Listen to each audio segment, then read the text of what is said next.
Praise the Lord. Praise the Lord. Hallelujah. Hallelujah.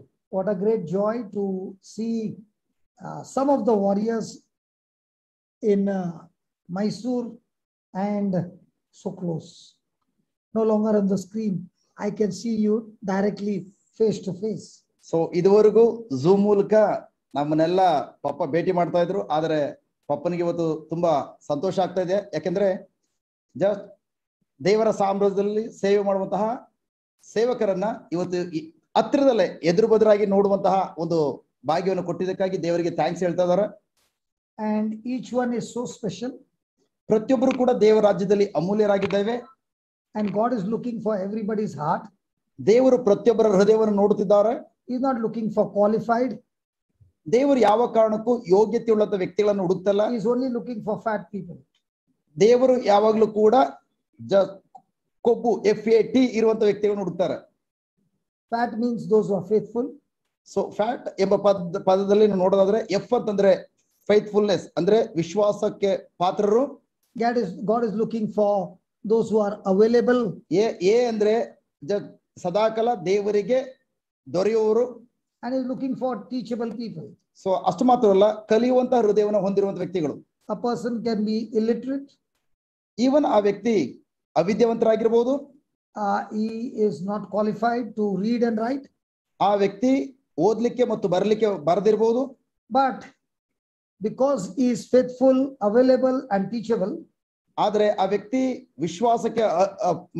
ವಿಶ್ವಾಸಕ್ಕೆ ಪಾತ್ರನು ಮತ್ತೆ ಸದಾಕಾಲ ದೊರೆಯುವಂತ ವ್ಯಕ್ತಿ ಮತ್ತು ಕಲಿಯುವಂತ ಹೃದಯವನ್ನು ಹೊಂದಿರುವಂತ ವ್ಯಕ್ತಿ ಆಗಿರೋದ್ರಿಂದ God is able to do amazing things in your life. So ನಿಮ್ಮ ಜೀವಿತದಲ್ಲಿ ದೇವರು ಅಲೌಕಿಕವಾದ ಅತ್ಯದ್ಭುತ ಕಾರ್ಯಗಳನ್ನು ಮಾಡಲಿಕ್ಕೆ ಹೋಗ್ತಾರೆ. So from yesterday till today we were studying on abiding in the presence of God. So ನಿನ್ನೆಯಿಂದ ಈ ನಿಮಿಷದವರೆಗೂ ನಾವು ದೇವರ ಪ್ರಸನ್ನತೆಯಲ್ಲಿ ನೆಲೆಗೊಳ್ಳುವುದರ ಬಗ್ಗೆ ನಾವು ಧ್ಯಾನಿಸಿದ್ದೇವೆ. And abiding in the presence of God makes you prosperous and successful. So ದೇವರ ಪ್ರಸನ್ನತೆಯಲ್ಲಿ ನೆಲೆಗೊಳ್ಳುವಂತಹ ಕಾರ್ಯವು ನಿಮ್ಮನ್ನ ಸಮೃದ್ಧಿಯಾಗಿಯೂ ಮತ್ತು ಏಳಿಗೆಯಾಗಿ ನಿಮ್ಮನ್ನ ಮಾರ್ಪಡಿಸುತ್ತದೆ. And the test is how much are you going to walk in the redeeming love of God, that God has set us free. So ನಾವು ಎಷ್ಟರ ಮಟ್ಟಿಗೆ ಈ ಒಂದು ಏಳಿಗೆ ಮತ್ತು ಯಶಸ್ಸನ್ನ ಕಾಣಬೇಕಾದ್ರೆ ನಾವು ಎಷ್ಟರ ಮಟ್ಟಿಗೆ ನಾವು ನಮ್ಮನ್ನ ಬಿಡುಗಡೆ ಮಾಡುವಂತಹ ಆ ದೇವರ ಪ್ರೀತಿಯು ನಮ್ಮಲ್ಲಿ ನೆಲೆಗೊಂಡಿದೆ, ಆ ಪ್ರೀತಿಯಲ್ಲಿ ಎಷ್ಟರ ಮಟ್ಟಿಗೆ ಮುನ್ನಡಿತೀವೋ ಅದಾಗಿದೆ ಇದನ್ನು ಅವಲಂಬಿಸಿರುವಂತದ್ದು. So when we experience the love, the redeeming love of God, so ನಾವು ಬಿಡುಗಡೆಯ ದೇವರ ಪ್ರೀತಿಯ ಅನುಭವವನ್ನ ಎಷ್ಟು ಯಥೇಚ್ಛ ಅನುಭವಿಸುತ್ತೇವೋ, we who are qualified to go to hell, ನಾವು ನರಕಕ್ಕೆ ಹೋಗ್ಲಿಕ್ಕೆ ಪಾತ್ರರಾಗಿ ಅಂತ ನಾವು through the work of Jesus on the cross, ಶಿಲುಬೆ ಮೇಲೆ ಯೇಸು ಸ್ವಾಮಿ ಮಾಡಿದಂತಹ ಕಾರ್ಯದ ನಿಮಿತ್ತವಾಗಿ the love of God has stopped us from going to hell. ದೇವರ ಪ್ರೀತಿಯು ನಮ್ಮನ್ನ ನರಕಕ್ಕೆ ಹೋಗುವಂತ ಮಾರ್ಗದಿಂದ ಬಿಡುಗಡೆ ಮಾಡಿ adopted us in the family of God, ದೇವರ ಕುಟುಂಬದಲ್ಲಿ ದತ್ತು ಮಕ್ಕಳಾಗಿ ಸ್ವೀಕರಿಸಿಕೊಂಡು lifted us up, ನಮ್ಮನ್ನ ಆ ಒಂದು ಪಾತಾಳದಿಂದ ಮೇಲೆತ್ತಿ adopted us in the family, so ದೇವರ ಕುಟುಂಬದಲ್ಲಿ ನಮ್ಮನ್ನ ದತ್ತುವಾಗಿ ಸ್ವೀಕರಿಸಿಕೊಂಡು and made heaven our eternal home. So ನಮಗೆ ಪರಲೋಕವನ್ನ ನಿತ್ಯ ಸ್ಥಾನವಾಗಿ ನಮಗೆ And the person who understands this truth ಈ ಸತ್ಯವನ್ನ ಒಂದು ವ್ಯಕ್ತಿ ಅರ್ಥ ಮಾಡಿಕೊಂಡಾಗ has tremendous love for God. So ಆತನು ದೇವರ ಪ್ರೀತಿಯಲ್ಲಿ ಯಥೇಚ್ಛವಾಗಿ ಅವನು ಅನುಭವಿಸುವಂತ ನೆಲೆಗೊಳ್ಳುವ So ವ್ಯಕ್ತಿಯಾಗಿರ್ತಾನೆ. the first thing is I receive love from God. ಮೊದಲನೇದಾಗಿ ನಾನು ದೇವರಿಂದ ಪ್ರೀತಿಯನ್ನು ಸ್ವೀಕರಿಸಿಕೊಳ್ಳುತ್ತೇನೆ. All the consequences of sin is destroyed because of the love of God. So ಆ ದೇವರ ಪ್ರೀತಿಯಿಂದಾಗಿ ಪಾಪದ ನಿಮಿತ್ತವಾಗಿ ಬಂದಂತಹ ಆ ಪರಿಣಾಮಗಳೆಲ್ಲವೂ ಕೂಡ ನಾಶವಾಗಿ, And when I experience that love, ಆ ಪ್ರೀತಿಯನ್ನ ನಾನು ಅನುಭವಿಸುವಾಗ I am able to share that love. ನಾನು ಆ ಪ್ರೀತಿಯನ್ನ ನಾನು ಎಷ್ಟು ಮಟ್ಟಿಗೆ ಪರರೊಂದಿಗೆ ಹಂಚಿಕೊಳ್ತೇನೋ, But before I share, I am in extreme love to God. ನಾನು ಪರರಿಗೆ ನಾನು ಆ ಪ್ರೀತಿಯನ್ನು ಹಂಚುವುದ ಮೊದಲು ನಾನು ದೇವರನ್ನ ಯಥೇಚ್ಛವಾಗಿ ಪ್ರೀತಿಸುವಂತ ಕಾರ್ಯದಲ್ಲಿ ಅತ್ಯುನ್ನತವಾಗಿ ನಾನು ಬಲಗೊಳ್ಳುವಾಗ, And I also have the love for others. So ನಾನು ಎಷ್ಟು ಯಥೇಚ್ಛವಾಗಿ ದೇವರನ್ನು ಪ್ರೀತಿಸ್ತೇನೋ ಅಷ್ಟೇ ಯಥೇಚ್ಛವಾಗಿ ಪರರನ್ನು ಕೂಡ ಪ್ರೀತಿಸಲಿಕ್ಕೆ ಸಾಧ್ಯವಾಗ್ತದೆ. This morning I was asking, how do you know you love God? So ಬೆಳಗಿನ ತರಗತಿಯಲ್ಲಿ ಪಾಪ ಕೇಳಿದ್ರು, ನೀವು ದೇವರ ಪ್ರೀತಿಯನ್ನ ಹೇಗೆ ಅರಿತುಕೊಳ್ಳಿಕ್ಕೆ ಸಾಧ್ಯ? What is the test that you love God? So ನೀವು ದೇವರನ್ನ ಪ್ರೀತಿಸ್ತೀರಿ ಎಂಬುದಾಗಿ ಹೇಳಲಿಕ್ಕಿರುವಂತಹ ಪರೀಕ್ಷೆ ಏನು? ಬೆಳಗ್ಗೆ ಕಲ್ತ್ವಿ. How do you know you love God? ನೀವು ದೇವರನ್ನ ಪ್ರೀತಿಸ್ತೀರಿ ಎಂಬುದಾಗಿ ಹೇಗೆ ಗೊತ್ತಾಗ್ತದೆ? How will you know any person is loving God? ಒಂದು ವ್ಯಕ್ತಿ ದೇವರನ್ನ ಪ್ರೀತಿಸ್ತಾರೆ ಎಂಬುದಾಗಿ ಒಂದು ವ್ಯಕ್ತಿ ಹೇಗೆ ನಾವು ಅರ್ಥಕೊಳ್ಳಿಕ್ಕೆ ಸಾಧ್ಯ? Okay. Somebody else? ಇವತ್ತು ಅದರ ಬಗ್ಗೆ ಬೋಧನೆ ಮಾಡಿದ್ವಿ. ಬೇಡ. How will a person know that somebody loves God and somebody does not love God? So ಈಗ ಒಂದು ವ್ಯಕ್ತಿ ನೋಡುವಾಗ ಆ ವ್ಯಕ್ತಿ ದೇವರನ್ನ ಪ್ರೀತಿಸ್ತಾ ಇದ್ದಾನೆ ಅಥವಾ ದೇವರನ್ನ ಪ್ರೀತಿಸ್ತಾ ಇಲ್ಲ ಎಂಬುದಾಗಿ ಹೇಗೆ ನಮಗೆ ಗೊತ್ತಾಗ್ಲಿಕ್ಕೆ ಸಾಧ್ಯ?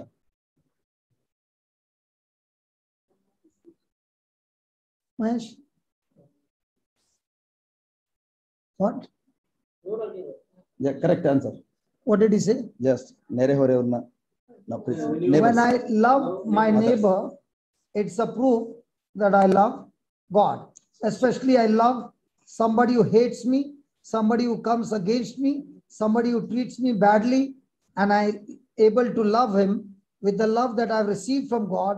Now I'm abiding in the presence of God. So ವಿಶೇಷವಾಗಿ ನಮ್ಮ ನೆರೆಹೊರೆಯನ್ನು ನಾವು ಪ್ರೀತಿಸುವಾಗ ನಾವು ದೇವರನ್ನ ಪ್ರೀತಿಸ್ತಿದ್ದೇವೆ ಎಂಬುದಾಗಿ ಸಾಕ್ಷೀಕರಿಸ್ತೇವೆ. ಅದರಲ್ಲೂ ಕೂಡ ವಿಶೇಷವಾಗಿ ನಮಗೆ ವಿರೋಧವಾಗಿ ಬರುವಂತಹ ವ್ಯಕ್ತಿಗಳನ್ನ, ನಮಗೆ ತೊಂದರೆ ಕೊಡುವ ವ್ಯಕ್ತಿಗಳನ್ನ, ನಮ್ಮ ಶತ್ರುವಾಗಿ ನಮ್ಗೆ ವಿರುದ್ಧವಾಗಿ ಬರುವಂತಹ ವ್ಯಕ್ತಿಗಳನ್ನ ನಾನು ಹೊಂದಿಕೊಂಡಿರುವಂತಹ ಆ ಪ್ರೀತಿಯ ನಿಮಿತ್ತವಾಗಿ, ಆ ಪ್ರೀತಿಯಿಂದಾಗಿ ಅವರನ್ನ ಪ್ರೀತಿಸುವಾಗ ನಾನು ದೇವರ ಪ್ರೀತಿಯಲ್ಲಿ ನೆಲೆಗೊಳ್ಳೋದು ಮಾತ್ರವಲ್ಲ, ದೇವರ ಪ್ರಸನ್ನತೆಯಲ್ಲಿ ನೆಲೆಗೊಂಡಿದ್ದೀನಿ ಎಂಬುದಾಗಿ ಸಾಕ್ಷೀಕರಿಸುವಂತದ್ದಾಗಿದೆ. So it is very easy to love somebody who loves you.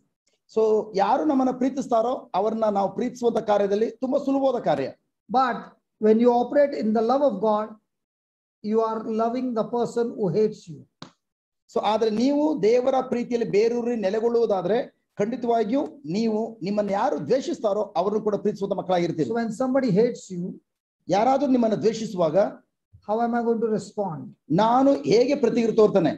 How am I going to answer him? ನಾನು ಹೇಗೆ ಅವರಿಗೆ ಉತ್ತರ ಕೊಡಬೇಕು? And that's what we were studying today in Ephesians 3 verse number 14. ಅದಾಗಿದೆ. ನಾವು ಎಫೆಸೀಯರಿಗೆ ಬರೆದ ಪತ್ರ 3ನೇ ಅಧ್ಯಾಯ ವಾಕ್ಯ 14ರಲ್ಲಿ ನಾವು ಅದನ್ನ ನೋಡ್ತಾ ಇದ್ವಿ.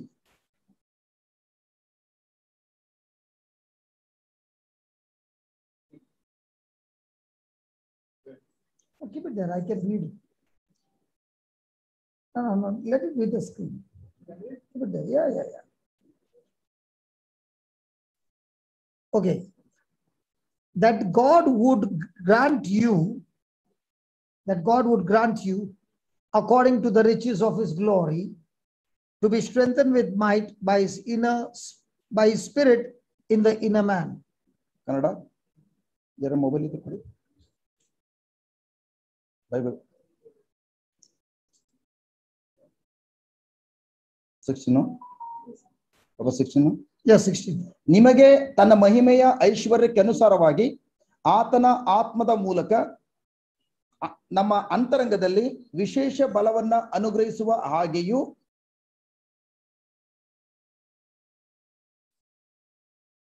ನಿಮಗೆ ದಯಪಾಲಿಸಲಿ ಎಂಬುದಾಗಿ ಬೇಡಿಕೊಳ್ಳುತ್ತೇನೆ. So just put the 16th verse again. 16ನೇ ವಾಕ್ಯವನ್ನ ಇಂಗ್ಲಿಷ್ ಅಲ್ಲಿ ಶೋ ಮಾಡಿಬೋದಾ?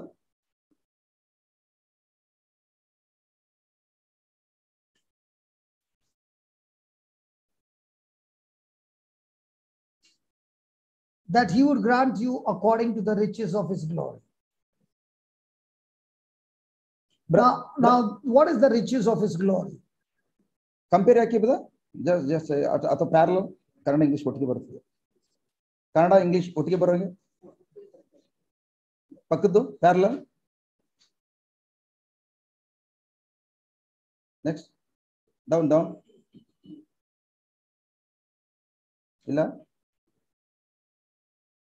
ಓಕೆ ತೆಗ್ಬಿಡಿ, ಬೇಡ. ಕನ್ನಡ ಬೈಬಲ್ ಯಾರಾದ್ರೂ you can select Kannada and English together. There it's come.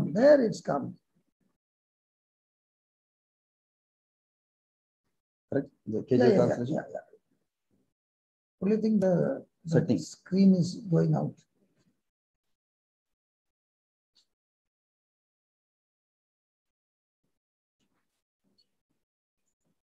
I think brother is passport. No. Just do that. What is that screen? Yeah. Praise God. Praise God. Hallelujah. Thank you, Jesus. Now that he would grant you according to the riches of glory. KJV click ಮಾಡಿ, Kannada KJV ಅದು base ಇರಬೇಕು, ಅದಕ್ಕೆ Kannada KJV.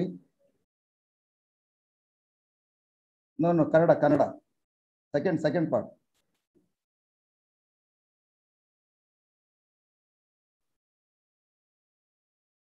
Then Kannada ಅದ್ರ ಮೇಲೆ ಇದೆಯಲ್ಲ, ಅದ್ರ ಮೇಲೆ.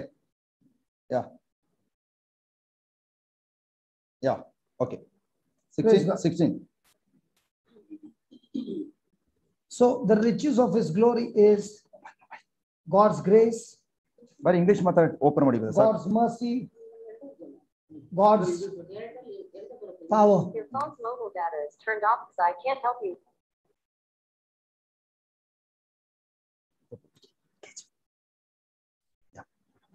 That is translation different.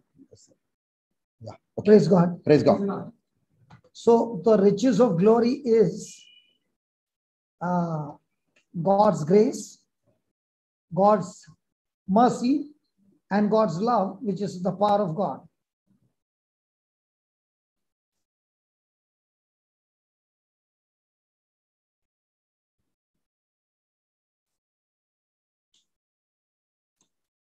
Yeah.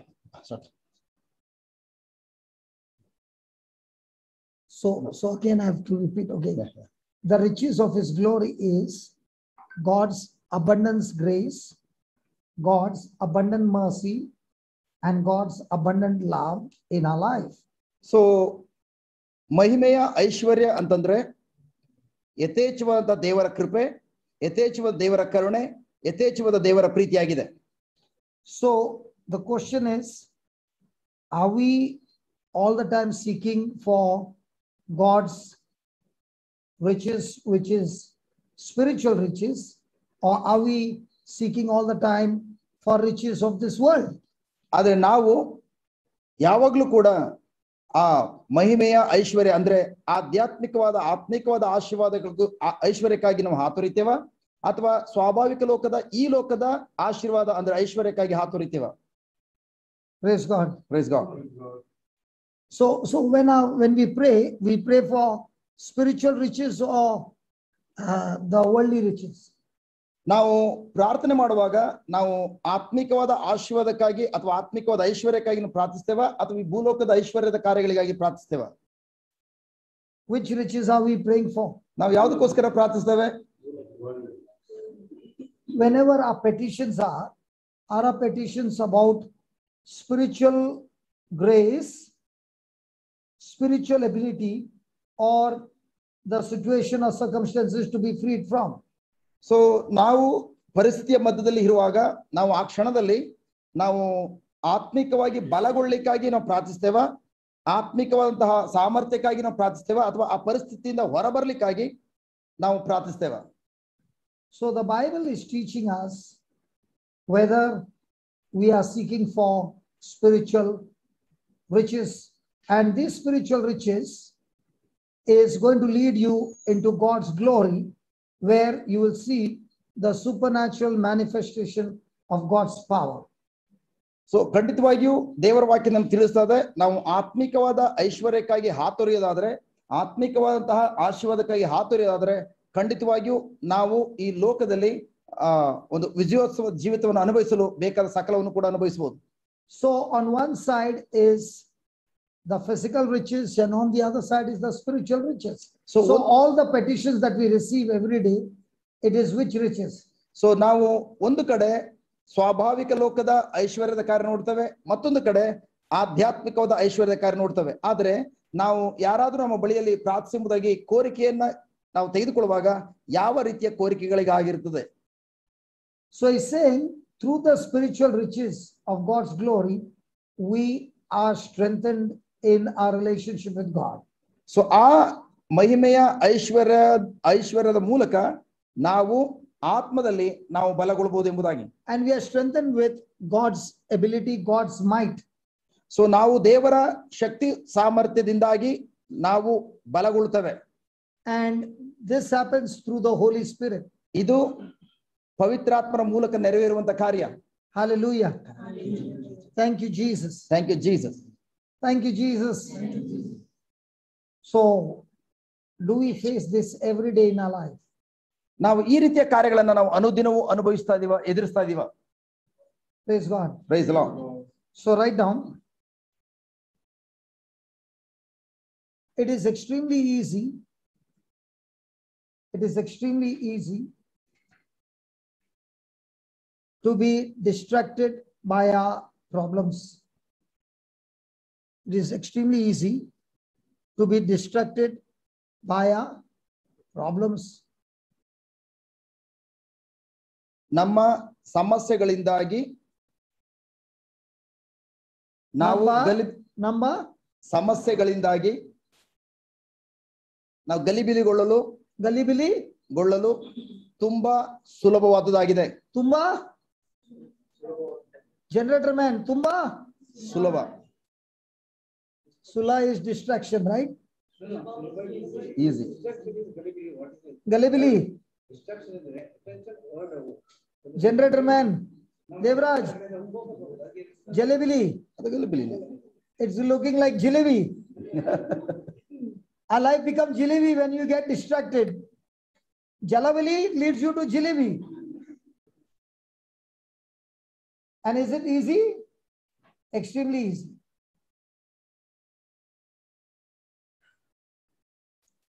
And when we focus on our problems,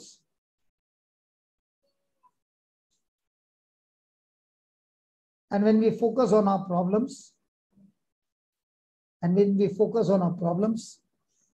and our inability to solve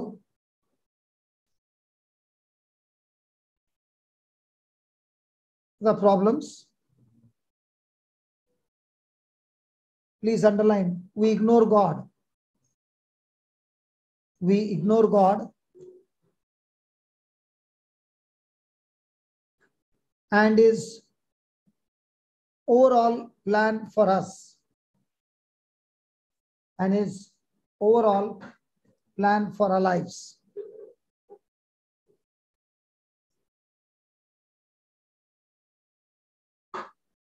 Chattalaki. A chat is come. Yeah. Thank you, Anupama. God bless you. So the more and more a person is focusing on his problem, ಒಂದು ವ್ಯಕ್ತಿಯು ತನ್ನ ಸಮಸ್ಯೆಗಳ ಬಗ್ಗೆ ತನ್ನ ಗಮನವನ್ನು ಕೇಂದ್ರೀಕರಿಸುವಾಗ, the person is no longer tapping into God's riches of God's glory. ಆ ವ್ಯಕ್ತಿಯು ಯಾವ ಕಾರಣಕ್ಕೂ ಮಹಿಮೆಯ ಆ ಒಂದು ಐಶ್ವರ್ಯಕ್ಕೆ ಯಾವ ಕಾರಣಕ್ಕೂ ಸಂಪರ್ಕವನ್ನು ಹೊಂದಿಕೊಳ್ಳೋದಿಲ್ಲ. Instead of getting strengthened by God's might, he finds himself becoming more and more weaker. ದೇವರ ವಿಶೇಷವಾದ ಬಲದಿಂದ ಆತನು ಬಲಗೊಳ್ಳುವುದರ ಬದಲು ಆತನು ಬಲಹೀನನಾಗ್ತಾ ಇರ್ತಾನೆ. He ends up ignoring God's word. ಆತನು ದೇವರ ವಾಕ್ಯವನ್ನ ಸಂಪೂರ್ಣವಾಗಿ ಬದಿಗೊತ್ತು ವ್ಯಕ್ತಿಯಾಗಿರ್ತಾನೆ. He ends up finding himself with no ability to face the problem.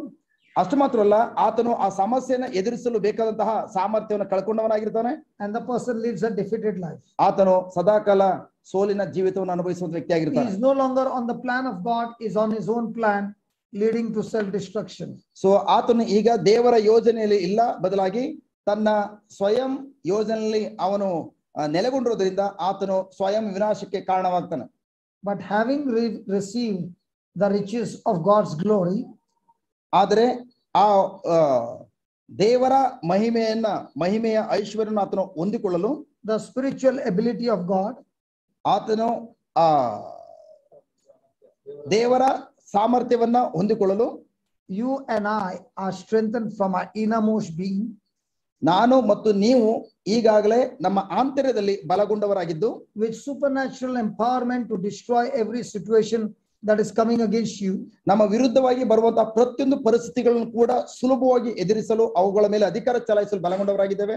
Right in our spirit, ನಮ್ಮ ಆತ್ಮದಲ್ಲಿ, by the power of the Holy Spirit, ಪವಿತ್ರಾತ್ಮರ ಶಕ್ತಿಯೊಂದಿಗೆ we can live a victorious life. ನಾವು ಈ ಲೋಕದಲ್ಲಿ ವಿಜಯೋತ್ಸವದ ಜೀವಿತವನ್ನು ಅನುಭವಿಸಬಹುದು. So when a person's focus is on ಒಂದು ವ್ಯಕ್ತಿಯ ಗಮನ ಬಂದು spiritual riches, ಆತ್ಮಿಕವಾದ ಐಶ್ವರ್ಯದ ಕಡೆ ಇರೋದಾದ್ರೆ, and another person is focused on natural riches, ಮತ್ತೊಂದು ವ್ಯಕ್ತಿ ಸ್ವಾಭಾವಿಕವಾದ ಈ ಲೋಕದ ಐಶ್ವರ್ಯದ ಕಡೆ ಗಮನ ಕೇಂದ್ರೀಕರಿಸುವಾಗ the results are two opposite. So ಅಲ್ಲಿ ಇಬ್ಬರ ವ್ಯಕ್ತಿಗಳ ಫಲಿತಾಂಶ ಕೂಡ ತದ್ವಿರುದ್ಧವಾಗಿರುತ್ತದೆ. So in all our life, we have been trained to focus on spiritual riches, natural riches. ನಮ್ಮ ಜೀವಿತ ಅವಧಿಯಲ್ಲಿ ನಾವು ಯಾವುದಕ್ಕೆ ನಾವು ತರಬೇತಿಯನ್ನ ಪಡೆದುಕೊಂಡಿದ್ದೇವೆ? ಆತ್ಮಿಕವಾದಂತಹ ಮಹಿಮೆಯ ಐಶ್ವರ್ಯಕ್ಕೆ ನಾವು ಗಮನ ಕೊಡುವಂತದ್ದ, ಅಥವಾ ಸ್ವಾಭಾವಿಕ ಲೋಕದ ಐಶ್ವರ್ಯಕ್ಕೆ ಗಮನ ಕೊಡುವಂತ ಕಾರ್ಯದಲ್ಲಿ ತರಬೇತಿ ಹೊಂದಿದ್ದೇವೆ? Every one of us are going through this. ನಮ್ಮಲ್ಲಿ ಪ್ರತಿಯೊಬ್ಬರು ಕೂಡ ಈ ಒಂದು ಕಾರ್ಯದಲ್ಲಿ ಮುನ್ನಡೆಯುವ ವ್ಯಕ್ತಿಗಳಾಗಿದ್ದೇವೆ. We can all put a mask on our face, not the COVID mask, the spiritual mask. So ನಾವೆಲ್ಲರೂ ಕೂಡ ನಮ್ಮ ಮುಖದ ಮೇಲೆ ಮುಸುಕನ್ನು ಧರಿಸಿದವರಾಗಿದ್ದೇವೆ, and show the world that you are extremely spiritual.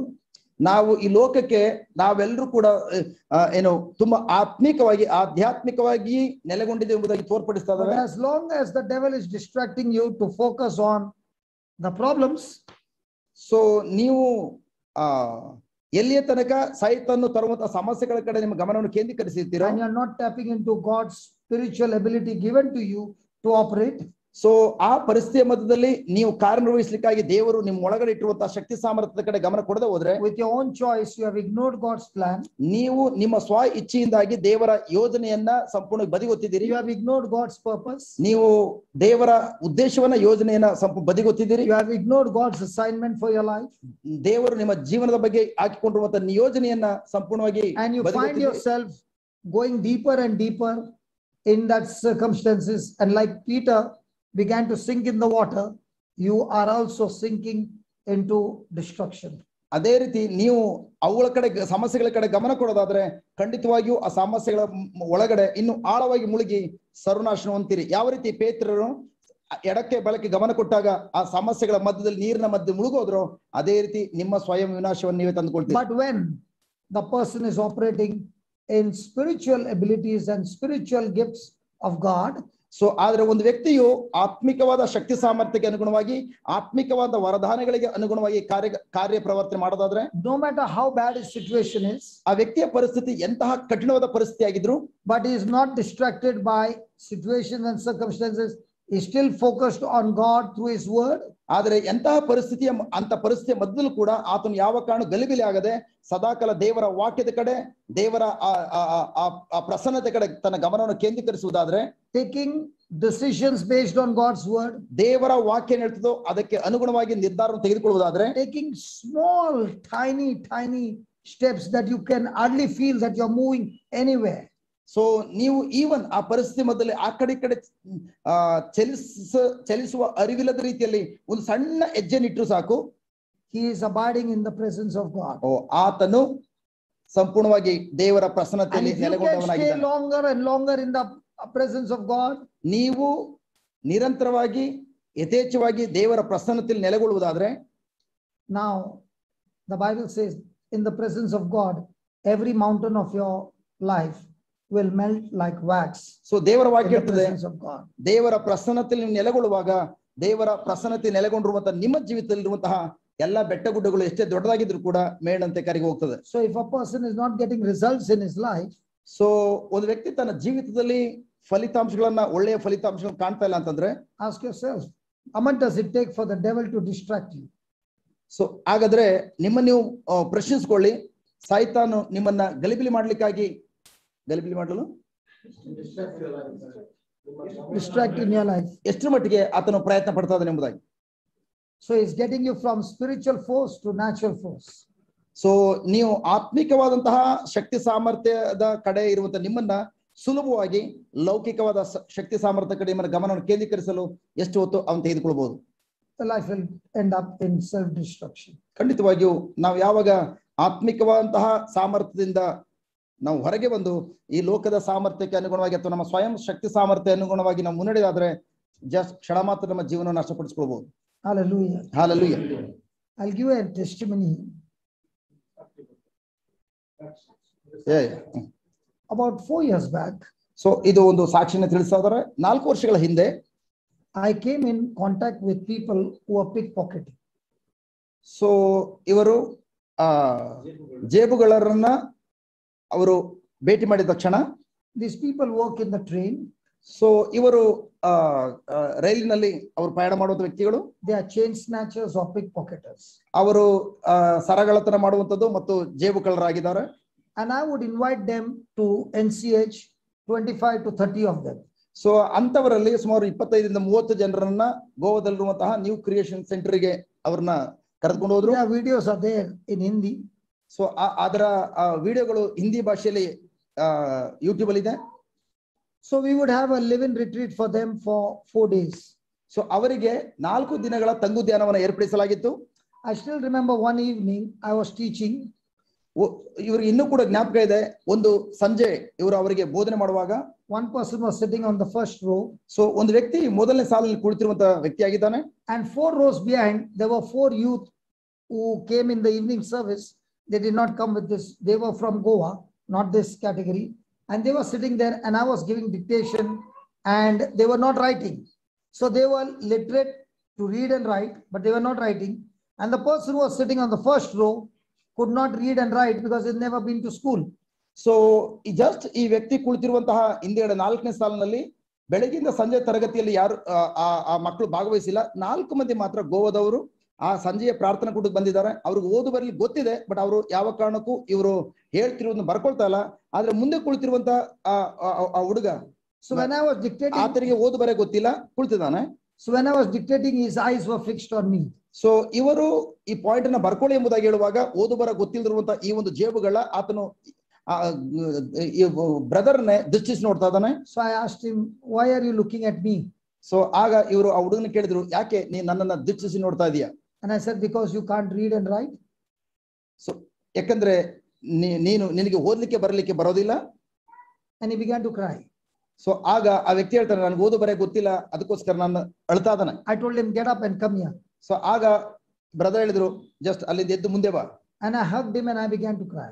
So ಯಾವಾಗ ಆ ಹುಡುಗರನ್ನ ಜಸ್ಟ್ ಬ್ರದರ್ ಅಪ್ಪಿಕೊಂಡ್ರು, ಇವರು ಅಳ್ಳಿಕ್ಕೆ And ಪ್ರಾರಂಭಿಸಿದ್ರು. I told those 4 boys, ಆಗ ಅವರ ಹಿಂದ್ಗಡೆ 4ನೇ ಸಾಲಿನಿಂದ ಕುಳಿತ 4 ಹುಡುಗರಿಗೆ ಹೇಳಿದ್ರು, your parents sent you to school, but you don't want to write.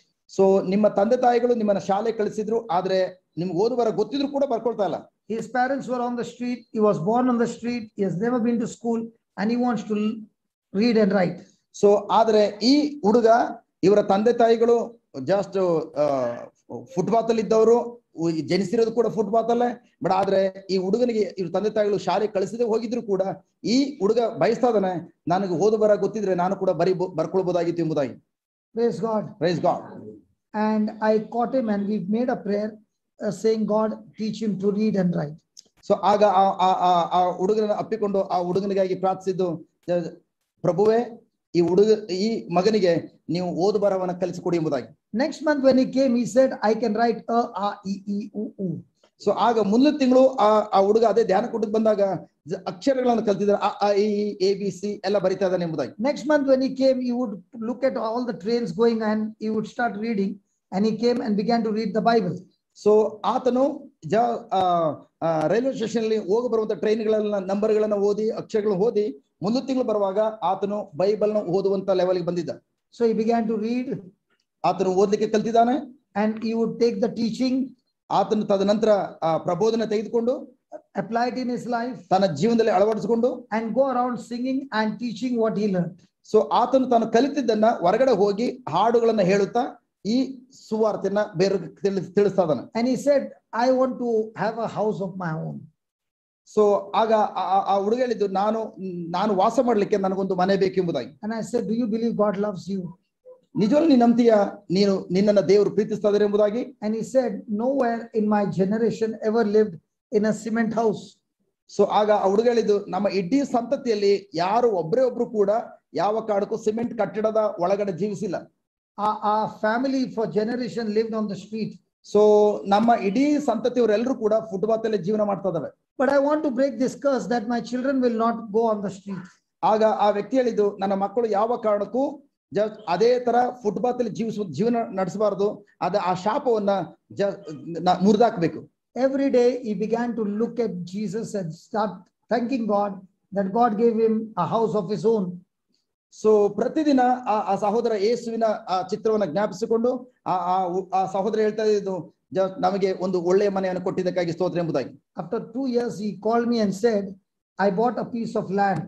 So 2 ವರ್ಷಗಳ ನಂತರ ಆ ಸಹೋದರ ಇವರಿಗೆ ಫೋನ್ ಮಾಡಿ ತಿಳಿಸ್ತಾ ಇರುವಂತದ್ದು, ನನಗೆ ಜಸ್ಟ್ ಸ್ವಲ್ಪ ಜಾಗನ ನಾನು ಕೊಂಡುಕೊಂಡಿದ್ದೇನೆ ಎಂಬುದಾಗಿ. And those people whom he went and ministered and they got blessed, they started to help him to construct a house. So ಈ ಸಹೋದರ ಹೋಗಿ ಎಲ್ಲ ಕಡೆ ಹೋಗಿ ಹಾಡುಗಳನ್ನ ಹೇಳುತ್ತಾ ಮತ್ತು ದೇವರ ಸುವಾರ್ತೆಯನ್ನು ತಾನು ಕಲಿತಿದ್ದನ್ನ ಹಂಚಿಕೊಳ್ಳುವಾಗ ಯಾರಿಗೆಲ್ಲ ಒಳ್ಳೇದಾಗಿದೆಯೋ ಅವರು ಕೂಡ ಆ ಜಾಗದಲ್ಲಿ ಮನೆಯನ್ನ ಕಟ್ಟಲಿಕ್ಕಾಗಿ ಸಹಾಯ ಮಾಡಿದ್ರು. Today he has got a house of his own with 2 bedroom, kitchen and a terrace. Praise God. ಈಗ ಆ ಸಹೋದರ ಫುಟ್ಪಾತ್ ಅಲ್ಲಿ ಅವ್ರ ಸಂತತಿಯಲ್ಲಿ ಅವ್ರ ಇಡೀ ಜನರೇಷನ್ ಫುಟ್ಪಾತ್ ಅಲ್ಲಿ ಕಾಲ ಕಳೆದಂತಹ ಈಗ ಆ ಸಹೋದರ ಈಗ 2 ಡಬಲ್ ಬೆಡ್ರೂಮ್ ದೊಡ್ಡ ಹಾಲ್ ಅನ್ನು ಹೊಂದಿರುವಂತಹ ಅಂತ RCC ಮನೆಯನ್ನ ಹೊಂದಿಕೊಂಡಿದ್ದಾರೆ. And he has kept it open to build on the first floor, and that first floor he wants to build a church. So ಅಷ್ಟು ಮಾತ್ರ ಅಲ್ಲ, ಮೊದಲನೇ ಅಂತಸ್ತಿನಲ್ಲಿ ಅದನ್ನು ಕೂಡ ತಯಾರು ಮಾಡಿ ಇಟ್ಟಿದ್ದಾರೆ. ಆ ಮೊದಲನೇ ಹಂತದಲ್ಲಿ ಚರ್ಚ್ ಅನ್ನ ಪ್ರಾರ್ಥನೆ ಕೂಡ ನಡೆಸಲಿಕ್ಕೆ ಬೇಕಾದ ಚರ್ಚ್ ಅನ್ನು ಕೂಡ ಕಟ್ಟಲಿಕ್ಕೆ ಸಿದ್ಧವಾಗಿದ್ದಾರೆ. In a week he has got prayer meeting in his house. So ವಾರದಲ್ಲಿ 2 ದಿನ ತನ್ನ ಮನೆಯಲ್ಲಿ ಪ್ರಾರ್ಥನಾ ಕೂಟವನ್ನು ಏರ್ಪಡಿಸ್ತಾರೆ. Hallelujah. Hallelujah. Thank you, Jesus. Thank you, Jesus. So 2 days back, I remembered him and I called him. So 2 ದಿನಗಳ ಹಿಂದೆ ಆ ಸಹೋದರನ ಜ್ಞಾಪಿಸಿಕೊಂಡು ಆ ಸಹೋದರನಿಗೆ ಪಾಪ ಕಾಲ್ And I ಮಾಡಿದ್ರು. said, how are the other boys? So ಆಗ ಕೇಳಿದ್ರು, ನಿನ್ನ ಜೊತೆಲಿ ಬಂದಂತ ಉಳಿದ ಮಕ್ಕಳ ಪರಿಸ್ಥಿತಿ ಅವ್ರು ಹೇಗಿದ್ದಾರೆ? There were girls also who were pickpocketing. So ಅಲ್ಲಿ ಅವರ ಗ್ಯಾಂಗ್ ಅಲ್ಲಿ ಹುಡುಗಿರು ಕೂಡ ಇದ್ರು, ಹೆಂಗಸರು ಕೂಡ ಇದ್ರು, ಅವರು ಕೂಡ ಜೇವುಗಳತನ I ಮಾಡುವಂತ said, what happened about the other gang? So ಹಾಗಾದ್ರೆ ಇನ್ನುಳಿದಂತ ವ್ಯಕ್ತಿಗಳ ಪರಿಸ್ಥಿತಿ ಏನಾಯ್ತು? And he said, every one of them left the profession. So ಆಗ ಅವ್ರು ಹೇಳ್ತಾ ಇದಾರೆ, ಯಾರೆಲ್ಲ ಅವತ್ತು ನಾವು ಅಲ್ಲಿ ಬಂದಿದ್ವಿ ಎಲ್ರು ಕೂಡ ನಮ್ಮ ಮೊದಲಿನ ಕಸಬನ್ನ, ಹಳೆಯ ಕಸಬನ್ನ, ಕಳ್ಳತನದ ಕಸಬನ್ನ ಎಲ್ರು ಕೂಡ ಬಿಟ್ಬಿಟ್ಟಿದ್ದಾರೆ. So I said, I can come and meet you. So ಆಗ ಆ ಪಪ್ಪ ಹೇಳಿದ್ರು, ನಾನು ನಿಮ್ಮನ್ನ ಬಂದು ಭೇಟಿ ಮಾಡ್ಬೇಕು ಎಂಬುದಾಗಿ. But on one condition. ಆದ್ರೆ ಒಂದು ಷರತ್ತಿನ ಮೇಲೆ. I want to meet all of them. ಆದ್ರೆ ನಿಮ್ಮೊಬ್ಬರನ್ನ ಭೇಟಿ ಮಾಡ್ಲಿಕ್ಕೆ ಬರಲ್ಲ, ನಾನು ಎಲ್ಲರನ್ನು ಕೂಡ ಭೇಟಿ ಮಾಡ್ಬೇಕು. He said, if I tell them that you are coming, they will not go to work, they will be with you. So ಈ ಖಂಡಿತವಾಗಿ ನೀವು ಬರ್ತೀರಿ ಎಂಬುದಾಗಿ ಅವ್ರಿಗೆ ತಿಳಿಸಿದ್ರೆ ಅವ್ರು ಯಾವ ಕಾರಣಕ್ಕೂ ಯಾವುದೇ ಕೆಲಸಕ್ಕೆ ಹೋಗೋದಿಲ್ಲ, ಅವರು ಸಂಪೂರ್ಣ ನಿಮಗೋಸ್ಕರ ಕಾಯ್ತಾ ಇರ್ತಾರೆ. So Sunday, Monday, Tuesday, I am with them for 3 days, live in retreat. So ಈಗ ಶುಕ್ರವಾರ, ಶನಿವಾರ, ಭಾನುವಾರ 3 ದಿನಗಳ ಅವ್ರ ಜೊತೆಲಿ ಲಿವ್ ಇನ್ ರಿಟ್ರೀಟ್, ತಂಗು ಧ್ಯಾನವನ್ನ ಏರ್ಪಡಿಸಲಿಕ್ಕಾಗಿ ಈಗಾಗಲೇ ಸಿದ್ಧತೆ ಮಾಡಲಾಗಿದೆ. Away from Pune, in a place called Dawn Junction, DAUND. Station name initials are DD. The other is DR. This one is DD. So I'm there for 3 days. You can come. Those who are listening, it is in Hindi, only in Hindi, no English, only in Hindi. Come and you can stay in the hotel very close by. Hotels are very cheap. So we can have a live-in retreat there. ಯಾರೆಲ್ಲ ಅಲ್ಲಿಗೆ ಹೋಗ್ಲಿಕ್ಕೆ ಸಾಧ್ಯವಿದೆಯೋ ಅಂತವರು ಹೋಗಿ ಅದರಲ್ಲಿ ಭಾಗವಹಿಸಿ ಆ ತಂಗು ಧ್ಯಾನದಲ್ಲಿ ನೀವು ದೇವರ ಆಶೀರ್ವಾದವನ್ನು ನೀವು ಅನುಭವಿಸಬಹುದು. Walking distance from the station. So ಆ ರೈಲ್ವೆ ಸ್ಟೇಷನ್ ಇಂದ ಜಸ್ಟ್ ಕಾಲ್ನಡಿಗೆ ಅಳತೆಯ ದೂರದಲ್ಲಿ ಇರುವಂತಹ ಹೋಟೆಲ್ ನಲ್ಲಿ. Illiterate person. ಸೊ ನೋಡಿದ್ರೆ ಅವಿದ್ಯಾವಂತ ವ್ಯಕ್ತಿ. God helped him to build his own house. So ಅವಿದ್ಯಾವಂತ ವ್ಯಕ್ತಿ ಆಗಿದ್ರು ಕೂಡ ದೇವರು ಆತನಿಗೆ ಅಷ್ಟು ಮಾತ್ರ ಅಲ್ಲ, ಅವರ ಇಡೀ ಸಂತತಿಯವರೆಲ್ಲರೂ ಕೂಡ ಫುಟ್ಪಾತ್ ಅಲ್ಲೇ ಜನನ ಆಗಿದ್ದು ಫುಟ್ಪಾತ್ ಅಲ್ಲೇ ಜೀವನ ಕಾಲ ಕಳೆಯುವಂತ ವ್ಯಕ್ತಿಗಳು, ಅಂತವರಿಗೆ ದೇವರು ಆಶೀರ್ವದಿಸಿ ಅತ್ಯುತ್ತಮವಾದ ಮನೆಯನ್ನು ನೀಡಿದ್ದಾರೆ. Did not allow any distraction to take hold on his life. So ತನ್ನ ಜೀವಿತವನ್ನ ಯೇಸು ಕ್ರಿಸ್ತನೊಂದಿಗೆ ಮುನ್ನಡೆಯುವಂತ ಜೀವಿತವನ್ನ ಯಾವುದು ಕೂಡ ಆತನನ್ನ ಬೇಗ ಹಿಡಿದುಕೊಳ್ಳಲು ಈ ಲೋಕದ ಕಾರ್ಯಗಳಿಗೆ ಅವರ ಅವಕಾಶ ಕೊಡದೆ. The spiritual riches gave him the assurance that he has the ability in him to conquer all situations coming against him. ಆತನ ವಿರುದ್ಧವಾಗಿ ಬಂದಿದಂತಹ ಪ್ರತಿಯೊಂದು ಪರಿಸ್ಥಿತಿಗಳನ್ನು ಕೂಡ ಆತನು ತನ್ನ ಒಳಗಡೆ ಹೊಂದಿದಂತಹ ಮಹಿಮೆಯ ಐಶ್ವರ್ಯಕ್ಕೆ ಅನುಗುಣವಾಗಿ ಮಹಿಮೆಯ ಐಶ್ವರ್ಯವನ್ನು ಆತನು ಅನುಭವಿಸುತ್ತಾ ಮುನ್ನಡೆದ.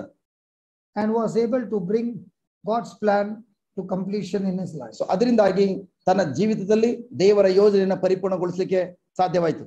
This can happen in everybody's life. ಈ ರೀತಿಯ ಕಾರ್ಯ ಪ್ರತಿಯೊಬ್ಬರ ಜೀವನದಲ್ಲಿ ಕೂಡ ನೆರವೇರುವಂತದ್ದು.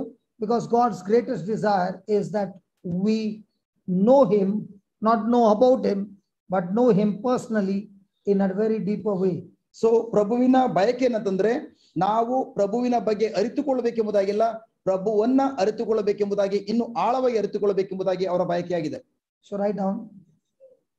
Is it helping you? ಇದು ನಿಜವಾಗಿಯೂ ಎಲ್ಲರಿಗೂ Hello, is ಸಹಾಯ it helping ಮಾಡುವಂತದ. you? So every day the challenge is, are you going to abide in the presence of God? So ಪ್ರತಿದಿನದ ಸವಾಲು ಏನಂತಂದ್ರೆ ನೀವು ಅನುದಿನವೂ ದೇವರ ಪ್ರಸನ್ನತೆಯಲ್ಲಿ ನೆಲೆಗೊಳ್ಳುವಂತದ್ರಲ್ಲಿ ಸವಾಲಾಗಿದೆ. God wants us to know him. ದೇವರ ಬಯಕೆ ಏನಂತಂದ್ರೆ ನೀವು ಅವರನ್ನು ಅರಿತುಕೊಳ್ಳಬೇಕೆಂಬುದಾಗಿ. God wants us to know him in a deeper level. So ದೇವರು ತಮ್ಮನ್ನ ನಾವು ಆಳವಾಗಿ ಅರಿತುಕೊಳ್ಳಬೇಕೆಂದು ಅವರ ಬಯಕೆಯಾಗಿದೆ. However, we cannot know him. ಆದಾಗ್ಯೂ ನಾವು ಅವರನ್ನು ಅರಿತುಕೊಂಡಿಲ್ಲ, or know the depth of his love, ಅವರ ಆಳವಾದ ಪ್ರೀತಿಯನ್ನು ಅರಿತುಕೊಂಡಿಲ್ಲ, or the depth of his love for us. ನಮ್ಮ ಪರವಾಗಿರುವಂತಹ ಅವರ ಪ್ರೀತಿಯನ್ನು ಅರಿತುಕೊಂಡಿಲ್ಲ. Please underline that.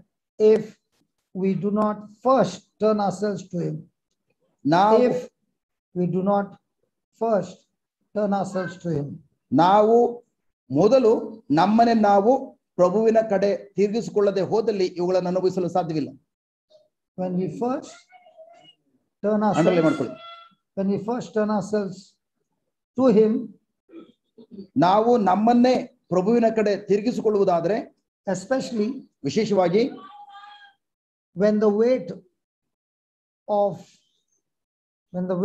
or the issues of life, when the issues of life weigh us down, when the issues of life weigh us down, ನಮ್ಮ ಜೀವನದಲ್ಲಿನ ಪರಿಸ್ಥಿತಿಗಳು ಅಥವಾ ಸಮಸ್ಯೆಗಳು ನಮ್ಮನ್ನ ಕೆಳಗಡೆ ಎಳೆಯುವಾಗ, when the issues of life weigh us down,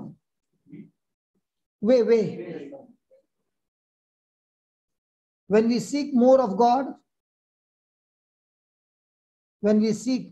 God, ನಾವು ಅವರನ್ನ ಯಥೇಚ್ಛವಾಗಿ ಹುಡುಕುವಾಗ, we will grow stronger, ನಾವು ಅಧಿಕವಾಗಿ ಬಲಗೊಳ್ಳುತ್ತೇವೆ, ನಾವು ಅಧಿಕವಾಗಿ ಬಲಗೊಳ್ಳುತ್ತೇವೆ in him and in his love. So ಯಾರಲ್ಲಿ ಅಂದ್ರೆ ಅವರಲ್ಲಿ ಮತ್ತು ಅವರ ಪ್ರೀತಿಯಲ್ಲಿ ಬಲಗೊಳ್ಳುತ್ತೇವೆ.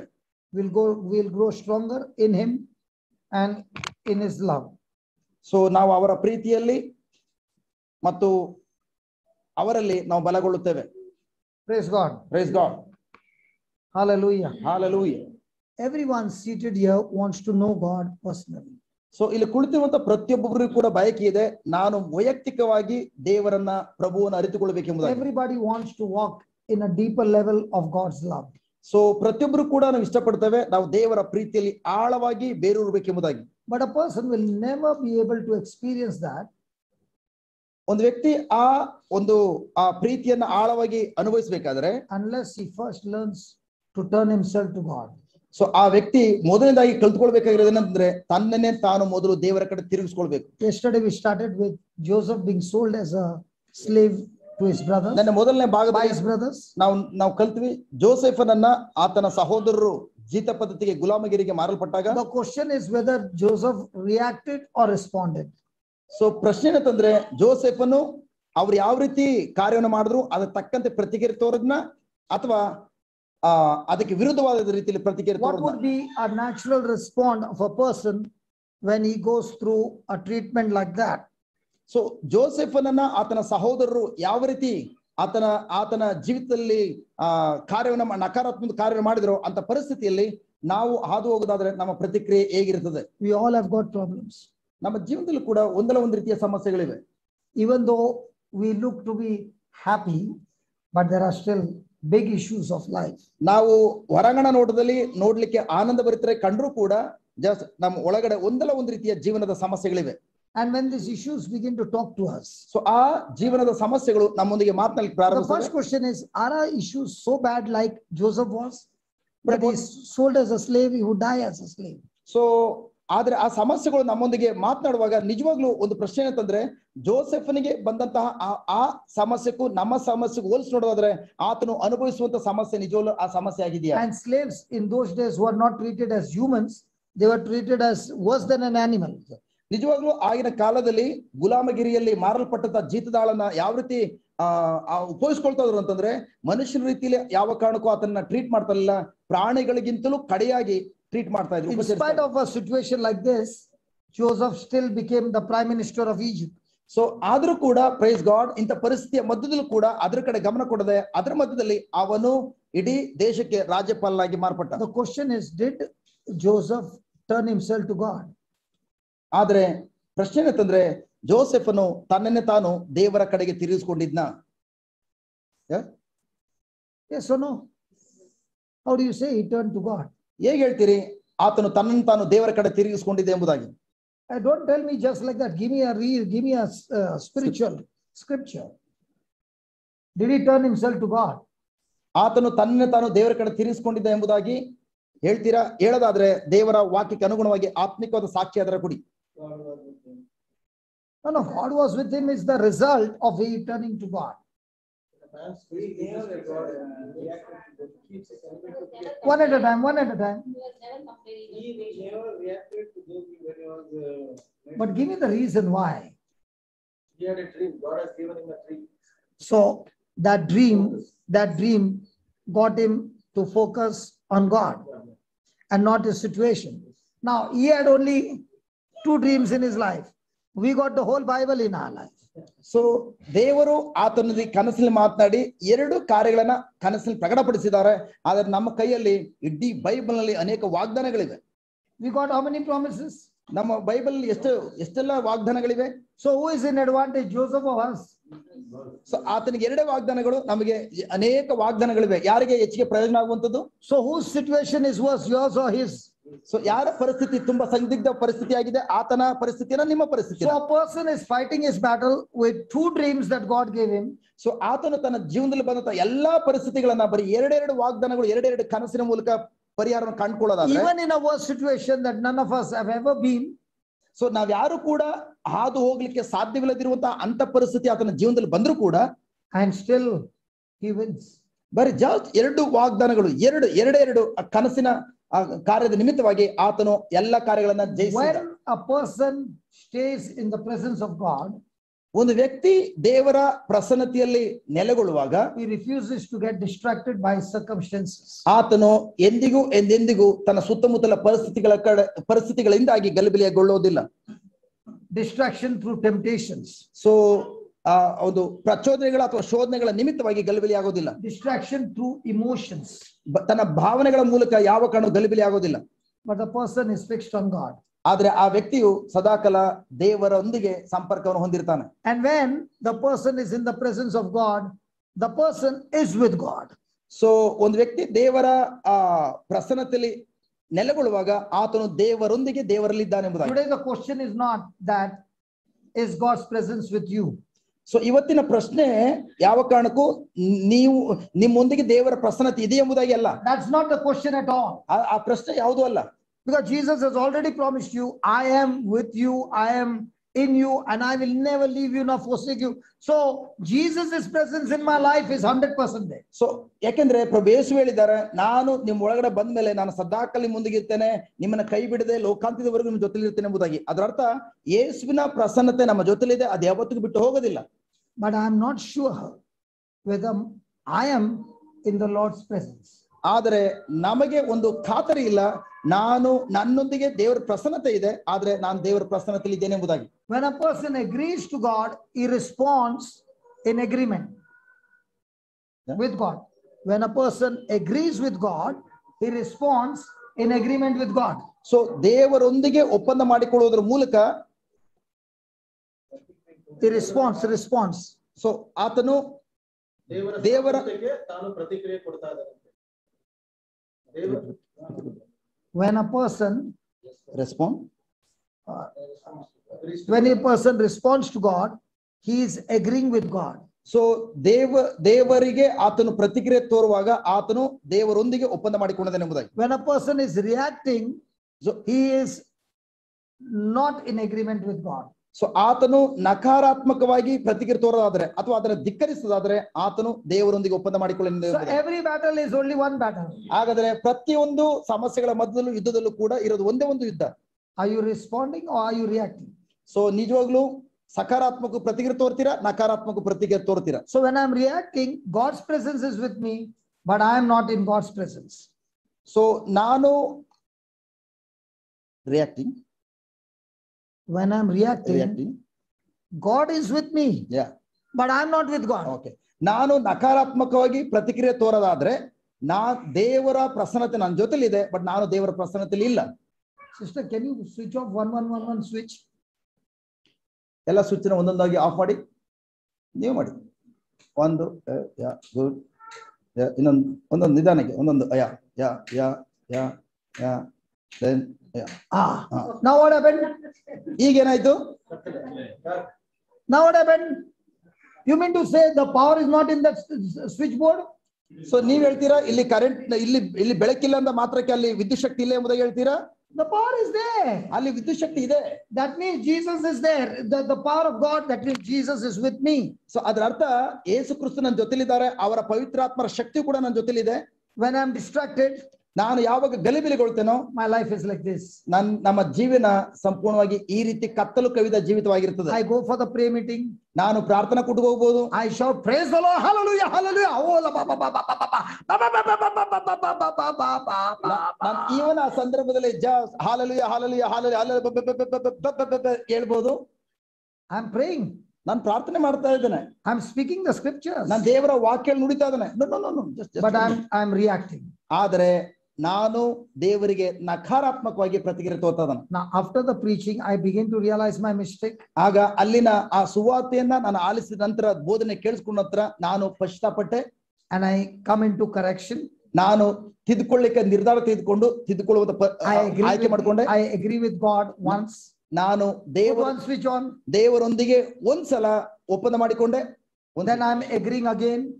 ನಾನು ಮತ್ತೆ ನಾನು ದೇವರೊಂದಿಗೆ ಒಪ್ಪಂದ ಮಾಡಿಕೊಂಡೆ. Next switch. Then I'm agreeing again. ನಾನು ಮತ್ತೆ ದೇವರ ವಾಕ್ಯದೊಂದಿಗೆ ಒಪ್ಪಂದ ಮಾಡಿಕೊಂಡೆ.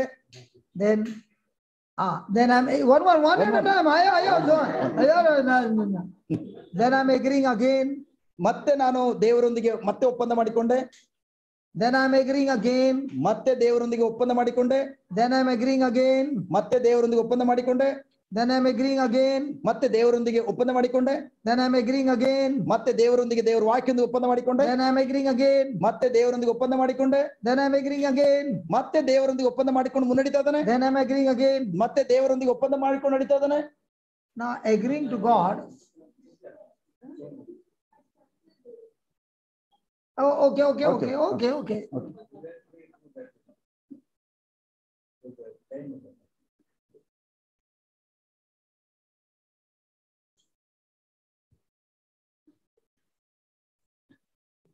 Timer is also there. Yeah, good.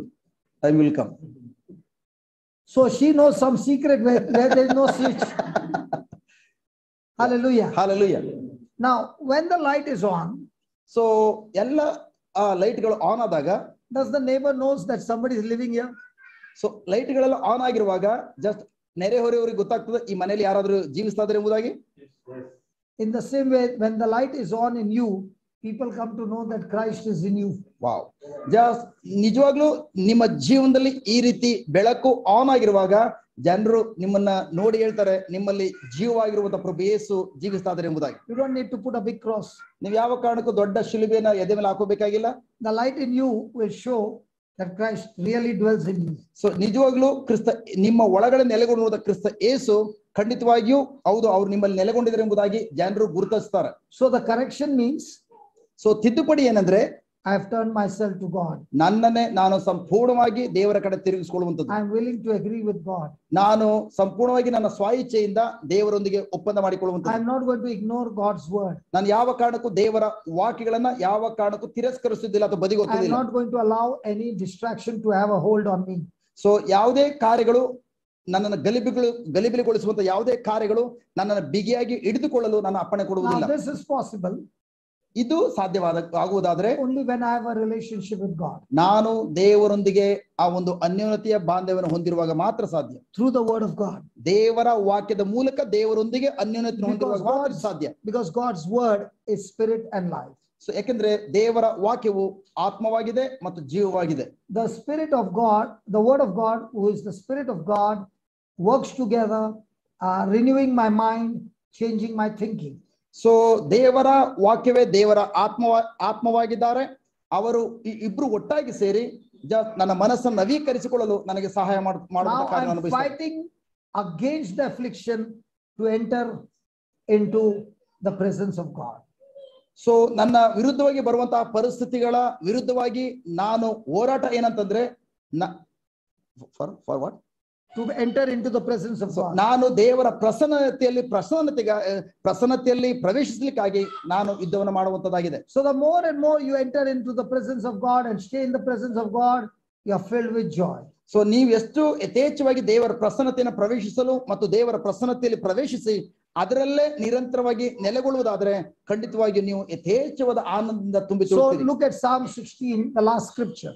So ನೋಡೋಣ ಕೀರ್ತನೆ 16ನೇ ಅಧ್ಯಾಯ ಕಡೆಯ ವಾಕ್ಯ. Hallelujah. Hallelujah. Hallelujah. Hallelujah. The presence of God. So ದೇವರ ಪ್ರಸನ್ನತೆಯನ್ನ ನೋಡೋಣ. 16. You will show me the path of life. In your presence is fullness of joy, and at your right hand there are pleasures forevermore. So ಜೀವದ ಮಾರ್ಗವನ್ನು ನನಗೆ ತಿಳಿಸುವಿ. ನಿನ್ನ ಪ್ರಸನ್ನತೆಯಲ್ಲಿ ಪರಿಪೂರ್ಣ ಸಂತೋಷವು, ನಿನ್ನ ಬಲಗಡೆಯಲ್ಲಿ ಶಾಶ್ವತ ಭಾಗ್ಯವು ಇರುತ್ತವೆ. So who will know the path of life? ಹಾಗಾದ್ರೆ ಯಾರಾಗಿದ್ದಾರೆ ಜೀವದ ಮಾರ್ಗವನ್ನು ಅರಿತುಕೊಳ್ಳುವವರು? Who is in the presence of God? ಯಾರು ದೇವರ ಪ್ರಸನ್ನತೆಯಲ್ಲಿದ್ದಾರೋ ಅಂತವರು ಮಾತ್ರ. Who is the person who will be walking in the presence of God? ಹಾಗಾದ್ರೆ ಯಾರು ದೇವರ ಪ್ರಸನ್ನತೆಯಲ್ಲಿ ಮುನ್ನಡೆಯುವ ವ್ಯಕ್ತಿಗಳಾಗಿದ್ದಾರೆ? Psalms 119, 105. Your word, O Lord, is a lamp to my feet. So ಕೀರ್ತನೆ 119ನೇ ಅಧ್ಯಾಯ ವಾಕ್ಯ 105 ಹೇಳ್ತದೆ, ಕರ್ತನೆ ನಿನ್ನ ವಾಕ್ಯವು ನನ್ನ ಕಾಲಿಗೆ ದಾರಿದೀಪವಾಗಿದೆ. Psalms 119, ಕೀರ್ತನೆ 119 verse number 105. 119 ವಾಕ್ಯ 105. 119, 105. ಅಲ್ಲಿ ವಾಕ್ಯ ಹೇಳ್ತದೆ, ನಿನ್ನ ವಾಕ್ಯವು ನನ್ನ ಪಾದಕ್ಕೆ ದೀಪವು, ನನ್ನ ದಾರಿಗೆ ಬೆಳಕು ಆಗಿದೆ. What happened to William? Yeah. Put it in English, Baba.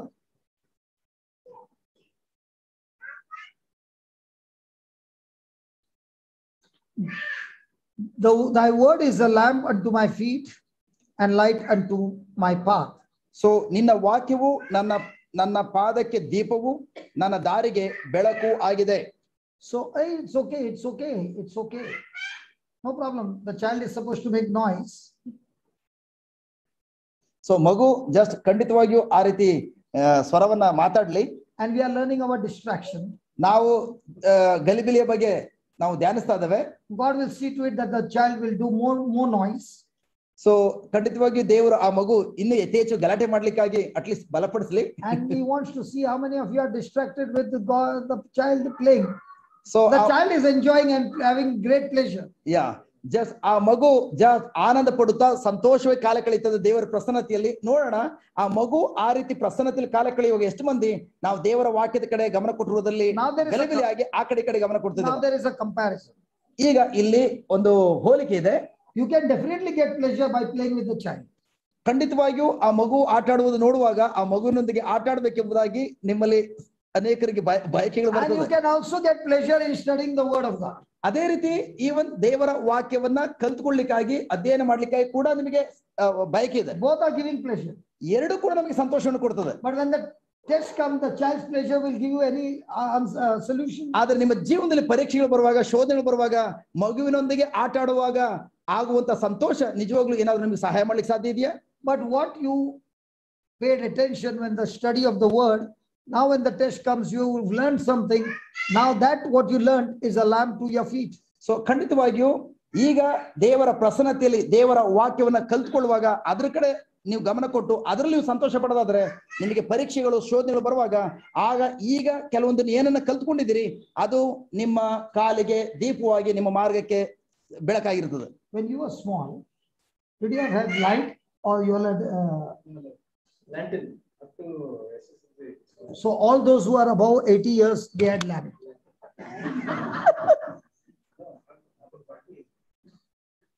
Sister, you had lamp with them? Or electric power? A lamp. So all 80 years above. When I was born, there was light. All 50 under light.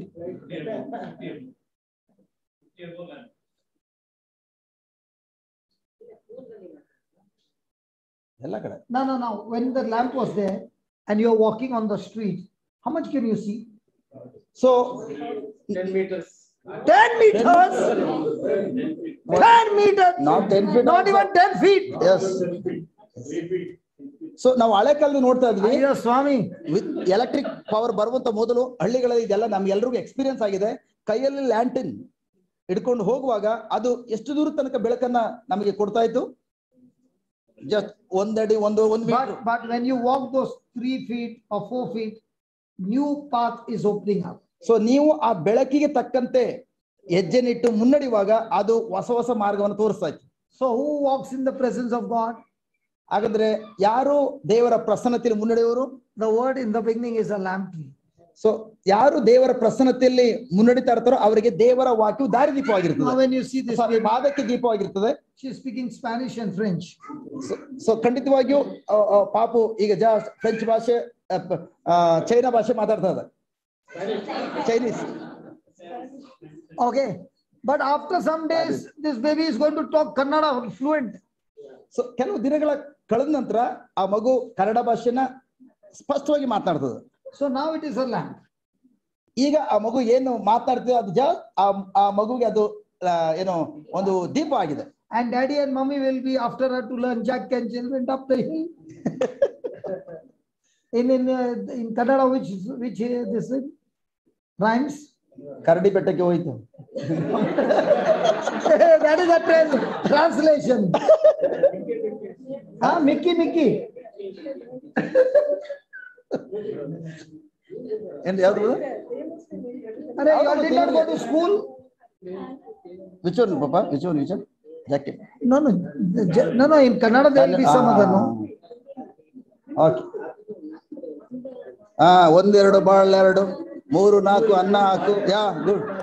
5 6 ಅನ್ನ ಸಾರು. So it is there. Yeah. Now, how much did the child take beating to learn that? So how much did you take beating to learn that? Yes, so many times. So ಅದನ್ನ ಕಲ್ತ್ಕೊಳ್ಳಿಕ್ಕಾಗಿ ಎಷ್ಟು ಸಲ ನಾವು ಪೆಟ್ಟನ್ನು ತಿಂದಿದ್ದೇವೆ? So there is a time of learning. So ಆ ಸಮಯ ಪೆಟ್ಟನ್ನು ತಿನ್ನುವ ಸಮಯದಲ್ಲಿ ನಾವು ಕಲಿಯುವಂತ ಅವಸ್ಥೆಯಲ್ಲಿ ಇದ್ವಿ. But after years, today is your oral exam. Today is your oral exam. So you have to say Jack and Jill. ಈಗ ನಿಮಗೆ ಜಾಕ್ ಅಂಡ್ ಜಿಲ್ ಎಂಬುದಾಗಿ ಹೇಳಿದ ತಕ್ಷಣ ಅದರದ ಮೌಖಿಕ ಪರೀಕ್ಷೆ ಇದೆ. ಏನ್ ಹೇಳ್ತೀರಿ? So he is praying, God, today let it rain or rain. Hey, take my oral exam anytime.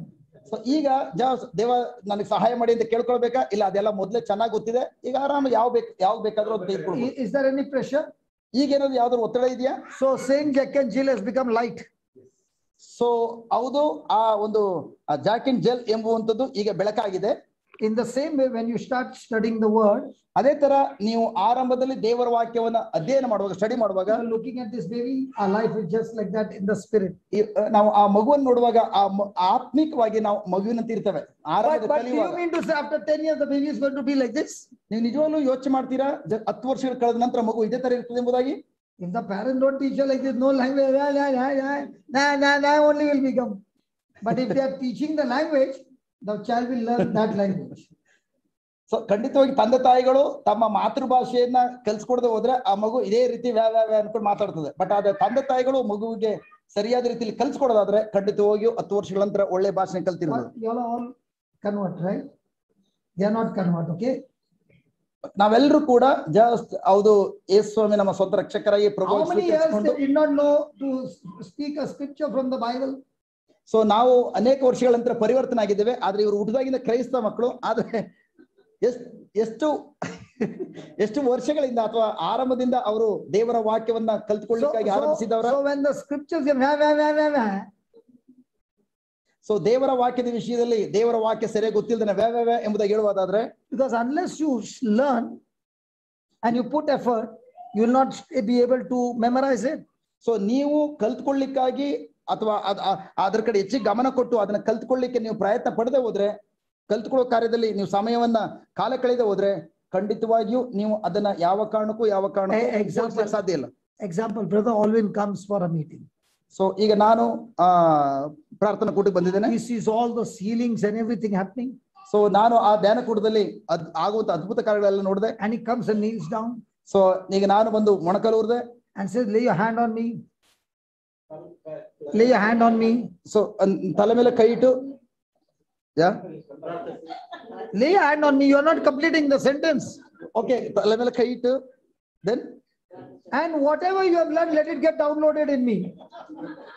ನೀವೇನೆಲ್ಲ ಕಲ್ತಿದ್ದೀರಿ ಅದೆಲ್ಲ ನನ್ನ ತಲೆ ಮೇಲೆ ಕೈ ಇಟ್ಟು ಪ್ರಾರ್ಥನೆ ಮಾಡಿ, ನಿಮ್ಮಿಂದ ನೀವು ಕಲ್ತಿರೋದೆಲ್ಲ ನನಗೆ ಬಂದ್ಬಿಡ್ಲಿ. Will it happen? ಆ ರೀತಿ ಆಗ್ತದಾ? Or does he need to go home and study? ಅಲ್ಲ, ನಾನೀಗ ಪಪ್ಪನ ಬಳಿಯಲ್ಲಿ ಬಂದು ಪ್ರಾರ್ಥನೆ ಕೂಡ ಬಂದಿದ್ದೇನೆ. ಇವ್ರ ಮುಂದೆ ಮೊಣಕಾಲೂರಿ ತಲೆ ಮೇಲೆ ಕೈ ಇಟ್ಟಿಸ್ಕೊಂಡು, ಪಪ್ಪ ನನಗೋಸ್ಕರ ಪ್ರಾರ್ಥನೆ ಮಾಡಿ, ನೀವೇನೆಲ್ಲ ಕಲ್ತಿದ್ರಿ ಇಷ್ಟು ವರ್ಷ ಅದೆಲ್ಲ ನನಗೆ ಬಂದ್ಬಿಡ್ಲಿ ಎಂಬುದಾಗಿ ಹೇಳೋದ್ರಿಂದ ಬರ್ತದ? Tell me honestly, don't people come like that and tell you? So ಈ ರೀತಿ ಖಂಡಿತವಾಗಿಯೂ ಜನರು ಬಂದು ಈ ರೀತಿ ನಮಗೆ ನಮ್ಮಲ್ಲಿ I've got people coming and telling me. In Mysuru also ಅದೇ ರೀತಿ ಜನರು ತನ್ನ ನೋಡುವಂಥದ್ದು, ಯಾರೆಲ್ಲ ಜಸ್ಟ್ ಪಾರ್ಟಿಸಿಪೇಟ್ಸ್ ಇದ್ದೀರಿ ಅದೇ ತರ ಜನಗಳ ತಾನು ನೋಡುವಂಥದ್ದು. No.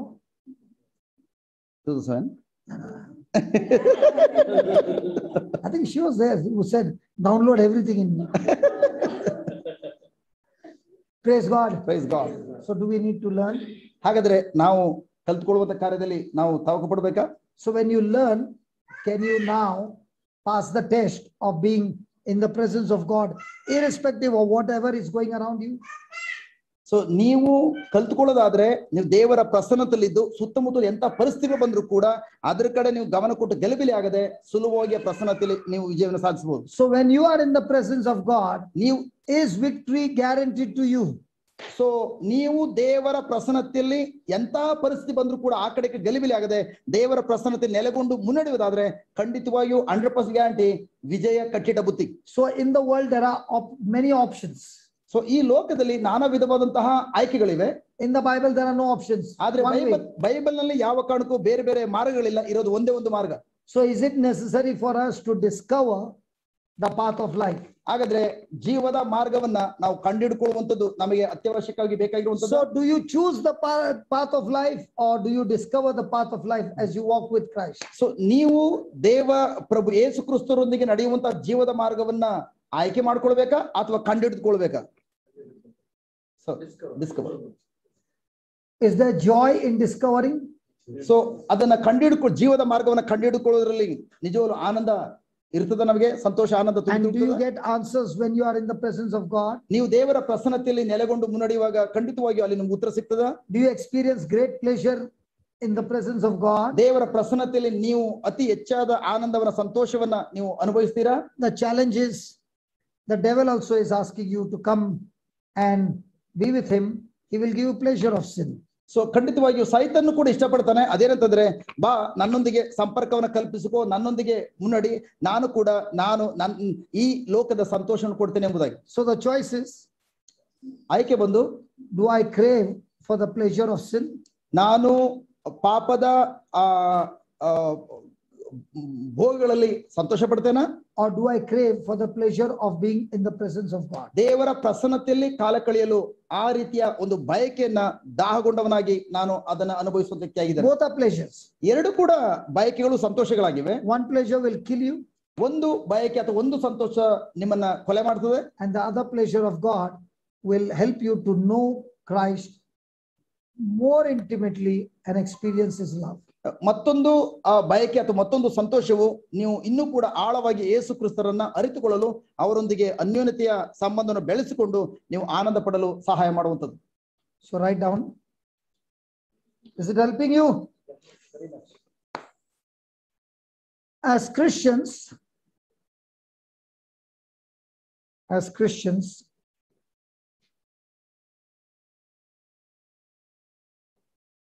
God wants us to experience him. As Christians, God wants us to experience him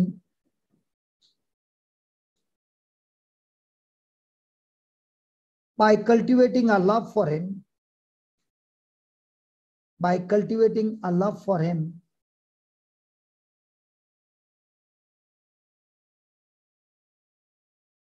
and for others.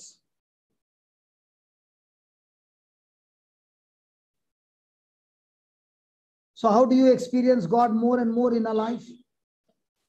ನಮ್ಮ ಜೀವಿತದಲ್ಲಿ ದೇವರ ಪ್ರೀತಿಯನ್ನ ಹೆಚ್ಚೆಚ್ಚಾಗಿ ಹೇಗೆ ಅನುಭವಿಸ್ತೀರಿ? How do I experience God more and more in my life? ನನ್ನ ಜೀವಿತದಲ್ಲಿ ದೇವರನ್ನ ನಾನು ಹೆಚ್ಚೆಚ್ಚಾಗಿ ಹೇಗೆ ಅನುಭವಿಸಲು ಸಾಧ್ಯ? I gave you the answer. So ಈ ಬರೆದಂತ ಪಾಯಿಂಟ್ ಅಲ್ಲಿ ಇದೆ. By what? Cultivating a love for God and for others. So ನಾನು ದೇವರಿಗೆ ತೋರುವಂತಹ ಪ್ರೀತಿ ಮತ್ತು ಪರರಿಗೆ ತೋರುವಂತಹ ಪ್ರೀತಿಯನ್ನ ನಾನು ಅಭಿವೃದ್ಧಿ ಪಡಿಸಿಕೊಳ್ಳುವಾಗ ಮಾತ್ರ ನಾನು ದೇವರನ್ನ ಅನುಭವಿಸಲಿಕ್ಕೆ ಸಾಧ್ಯ. Most of the time, what are we cultivating? ಅನೇಕ ಸಂದರ್ಭದಲ್ಲಿ ನಾವು ಯಾವುದನ್ನ ಅಭಿವೃದ್ಧಿ ಪಡಿಸಿಕೊಳ್ಳಿಕ್ಕೆ ಅಥವಾ ಯಾವುದನ್ನ ಹೊಂದಿಕೊಳ್ಳಿಕ್ಕೆ ಇಷ್ಟಪಡ್ತೇವೆ? Love for God, ದೇವರಿಗೆ ಪ್ರೀತಿಯನ್ನು ತೋರುವಂತದ್ದು, love for others, ಪರರಿಗೆ ಪ್ರೀತಿಯನ್ನು ತೋರುವಂತದ್ದು, or God loving me ಅಥವಾ ದೇವರು ನನ್ನನ್ನ ಪ್ರೀತಿಸಬೇಕು and others also loving me. ಬೇರೆಯವರು ಕೂಡ ನನ್ನನ್ನು ಪ್ರೀತಿಸಬೇಕು. Spouse loving me, ಸೊ ನನ್ನ ಸಂಗಾತಿ ನನ್ನನ್ನು ಪ್ರೀತಿಸಬೇಕು, children loving me, ಮಕ್ಕಳು ನನ್ನನ್ನು ಪ್ರೀತಿಸಬೇಕು, my in-laws loving me, ನನ್ನ ಅತ್ತೆ ನನ್ನ ಬಾಸ್ ನನ್ನನ್ನ ಪ್ರೀತಿಸಬೇಕು, everything me. ಎಲ್ಲರೂ ಕೂಡ A person who has got that kind of an attitude ಈ ರೀತಿಯ ನಡತೆಯನ್ನ ಹೊಂದಿರುವ ವ್ಯಕ್ತಿ will not at all experience God in his life. ತನ್ನ ಜೀವಿತದಲ್ಲಿ ಯಾವ ಕಾರಣಕ್ಕೂ ಎಂದೆಂದಿಗೂ ದೇವರ ಅನುಭವಿಸಲಿಕ್ಕೆ ಸಾಧ್ಯ ಇಲ್ಲ. So who is the top priority in our life? ಹಾಗಾದ್ರೆ God, yeah, God, I know God, but God loving me or me loving God? So ಹೌದು, ಯಾವುದಕ್ಕೆ ಮೊದಲನೇ ಆದ್ಯತೆ ಕೊಡಬೇಕು? ದೇವರು ನನ್ನನ್ನ ಪ್ರೀತಿಸುವುದರ ಕಡೆಯನ್ನ ಪ್ರೀತಿಸುವುದ? ಯಾಕೆ ದೇವರು ಸದಾಕಾಲ ನಮ್ಮನ್ನು ಪ್ರೀತಿಸ್ತಾರ, ಅಥವಾ ನಾನು ದೇವರನ್ನ ಪ್ರೀತಿಸುವಂತದ? So when do you love God? ನೀವು ಯಾವಾಗ ದೇವರನ್ನ ಪ್ರೀತಿಸುವಂತ ಮಕ್ಕಳಾಗಿದ್ರೆ ಎಂಬುದು ಗೊತ್ತಾಗ್ತದೆ. A handsome boy comes, ಒಂದು ಒಳ್ಳೆಯ ಸುಂದರವಾದ ಯುವಕ ಬಂದ, anointed man, ಸೊ ಅಭಿಷೇಕವುಳ್ಳಂತ ವ್ಯಕ್ತಿ ಬಂದ, good money, good everything, so ಆತನಿಗೆ ಎಲ್ಲ ಒಳ್ಳೆಯ ಹಣ ಇದೆ, ಆಸ್ತಿ ಅಂತಸ್ತು ಎಲ್ಲ ಇದೆ. and he says, I love you. So ಆ ಹುಡುಗ ಬಂದು ಹೇಳ್ತಾನೆ, ಜಸ್ಟ್ ನಾನು ನಿನ್ನ ಪ್ರೀತಿಸ್ತೇನೆ ಎಂಬುದಾಗಿ.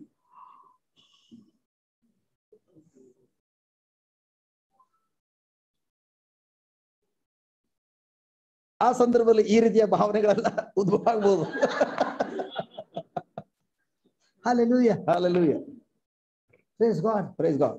See, when you go and say to Jesus, I love you, so ಅದೇ ರೀತಿ ನೀವು ಹೋಗಿ ನಾನು ಯೇಸುವನ್ನ ಪ್ರೀತಿಸ್ತೇನೆ ಎಂಬುದಾಗಿ ಹೇಳುವಾಗ, see, when you tell your wife, I love you, so ನೀವು you are the only one with Devraj's wife. Yeah. Mahesh also. Mahesh's wife there? Yeah, she's the one who switched on the lights. Mahesh's wife, okay.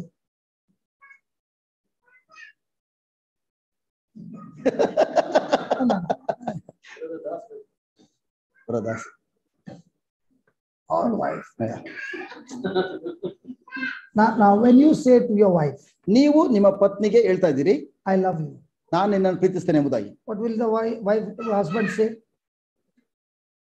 Husband Now, wife said to the husband, I love you. Okay, ಪತ್ನಿ ಹೇಳ್ತಾರೆ ತನ್ನ ಪತಿಗೆ I love you ಎಂಬುದಾಗಿ ಗಂಡನಿಗೆ ಹೇಳುವಾಗ ಗಂಡ ಏನಂತ ಹೇಳ್ತಾರೆ?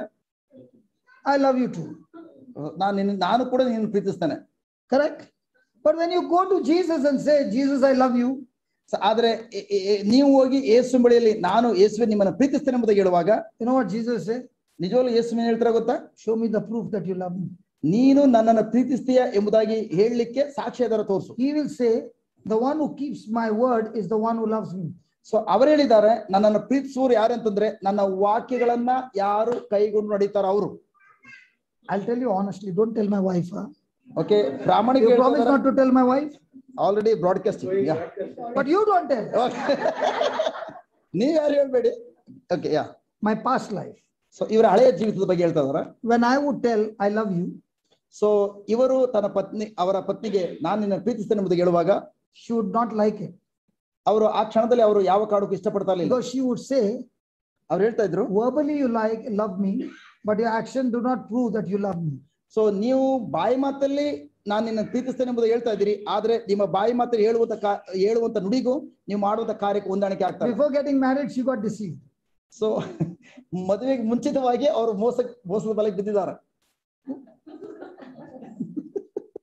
My story he wants to hear very nicely.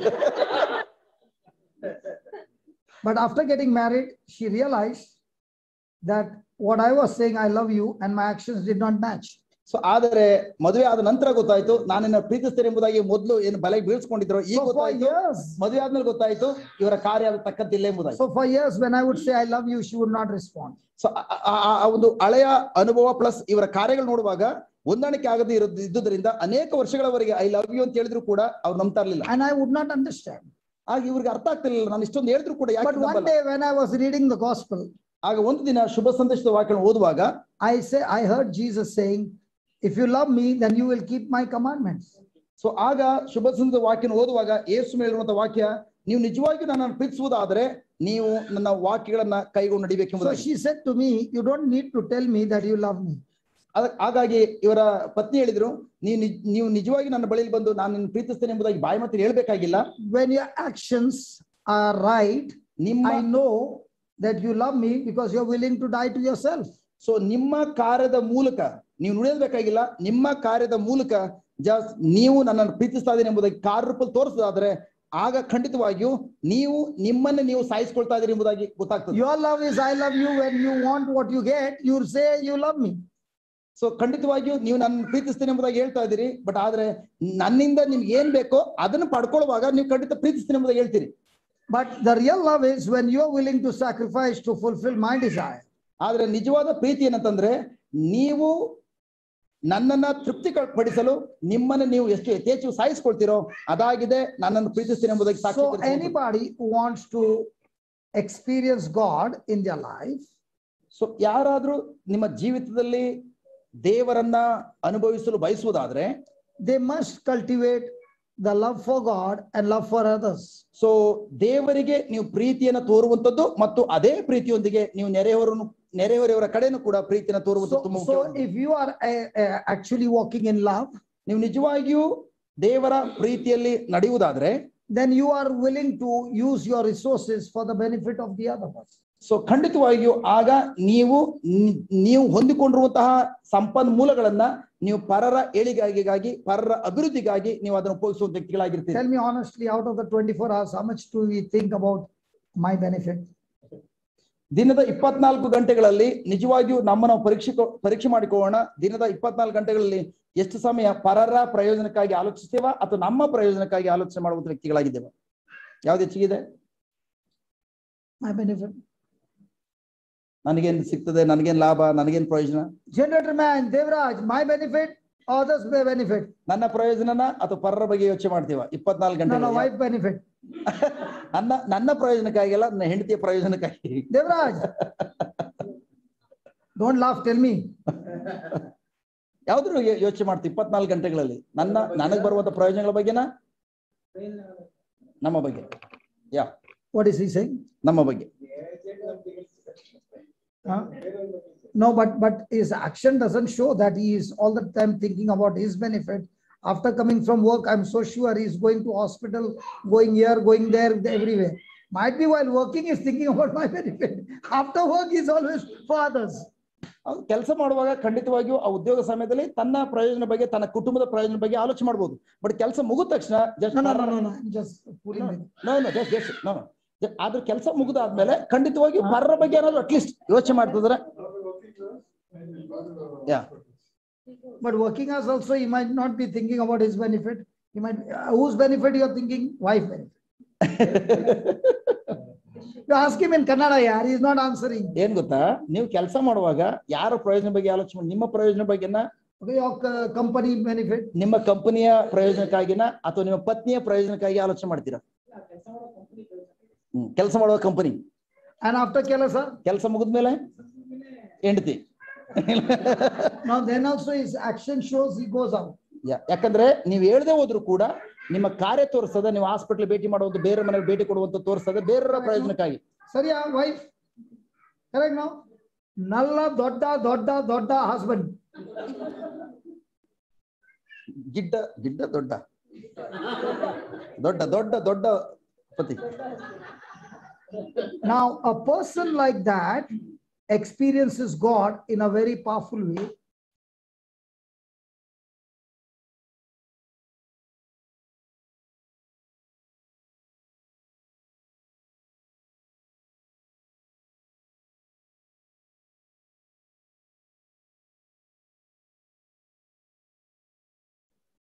Thank you. But is living for the kingdom of God. ತನ್ನ ಸ್ವಪ್ರಯೋಜನಕ್ಕೋಸ್ಕರ ತನ್ನ ಜೀವಿತವನ್ನು ಮುಡಿಪಾಗಿಡದೆ ದೇವರ ರಾಜ್ಯದ ಕಾರ್ಯಕ್ಕಾಗಿ ಪರರ ಒಳಿತಿಗಾಗಿ ಉಪಯೋಗಿಸುವಂತ So ಕಾರ್ಯ. the challenge every day is, am I living for the kingdom? But ಅನುದಿನದ ಸವಾಲು ಬಂದು ನಾನು ದೇವರ ರಾಜ್ಯಕ್ಕಾಗಿ ತವಕ ಪಡುವಂತಹ ಜೀವಿಸುವಂತ ವ್ಯಕ್ತಿಯಾಗಿದ್ದೇನಾ, Or my own kingdom? ನನ್ನ ಸ್ವಯಂ ರಾಜ್ಯಕ್ಕಾಗಿ ತವಕ ಪಡುವಂತ ವ್ಯಕ್ತಿಯಾಗಿದ್ದೇನಾ? Kingdom of God or my kingdom? ದೇವರ ಸಾಮ್ರಾಜ್ಯ my kingdom, Ravi's kingdom, Ravi's husband king. Oh, because the husband is actually not talking. You better tell me, brother. Others asking the question, the husband will come and catch me. Hallelujah. Hallelujah. Thank you, Jesus. Thank you, Jesus. Hallelujah. Hallelujah. So for whom am I living? ಹಾಗಾದ್ರೆ ನಾನು ಯಾರಿಗೋಸ್ಕರ ಜೀವಿಸ್ತಾ ಇದ್ದಾನೆ? So the real challenge every day for me to experience God is, am I focusing and giving God the top priority? And am I focusing on my life for others? When you begin to do that, now everything else will be added unto you. So ನಿಜವಾಗಿಯೂ ನಮ್ಮ ಅನುದಿನದ ಜೀವಿತದಲ್ಲಿ ದೇವರನ್ನ ನಾನು ನಿಜವಾಗಿಯೂ ಅನುಭವಿಸಬೇಕಾದ್ರೆ ನಾನು ದೇವರಿಗೆ ಮೊದಲನೇ ಆದ್ಯತೆ ಕೊಟ್ಟು ಮತ್ತು ಅದೇ ರೀತಿ ಪರರ ಏಳಿಗೆಗಾಗಿ ಪರರ ಕಡೆ ನನ್ನ ಗಮನವನ್ನು ಕೇಂದ್ರೀಕರಿಸುವಾಗ ಅಲ್ಲಾಗಿದೆ ನಮ್ಮ ಜೀವಿತದಲ್ಲಿ ಮಿಕ್ಕ ಎಲ್ಲಾ ಕಾರ್ಯಗಳನ್ನ ಸೇರಿಸಿಕೊಡುವುದನ್ನ ಉಚಿತವಾಗಿ ನಾವು ಅನುಭವಿಸ್ತೇವೆ. So how will a person get into this kind of love? ಈ ರೀತಿಯ ಪ್ರೀತಿಗೆ ಒಂದು ವ್ಯಕ್ತಿ ಹೇಗೆ ತಾನೇ ಒಳಗೊಳ್ಳಲು ಸಾಧ್ಯ? How many of you have gone to the seaside? Mysore no sea. But Backward is there. huh? Whereas backward is there. Backward no, sea. See. Goa, where? But Goa, did you all go to the sea? Yeah. Yo!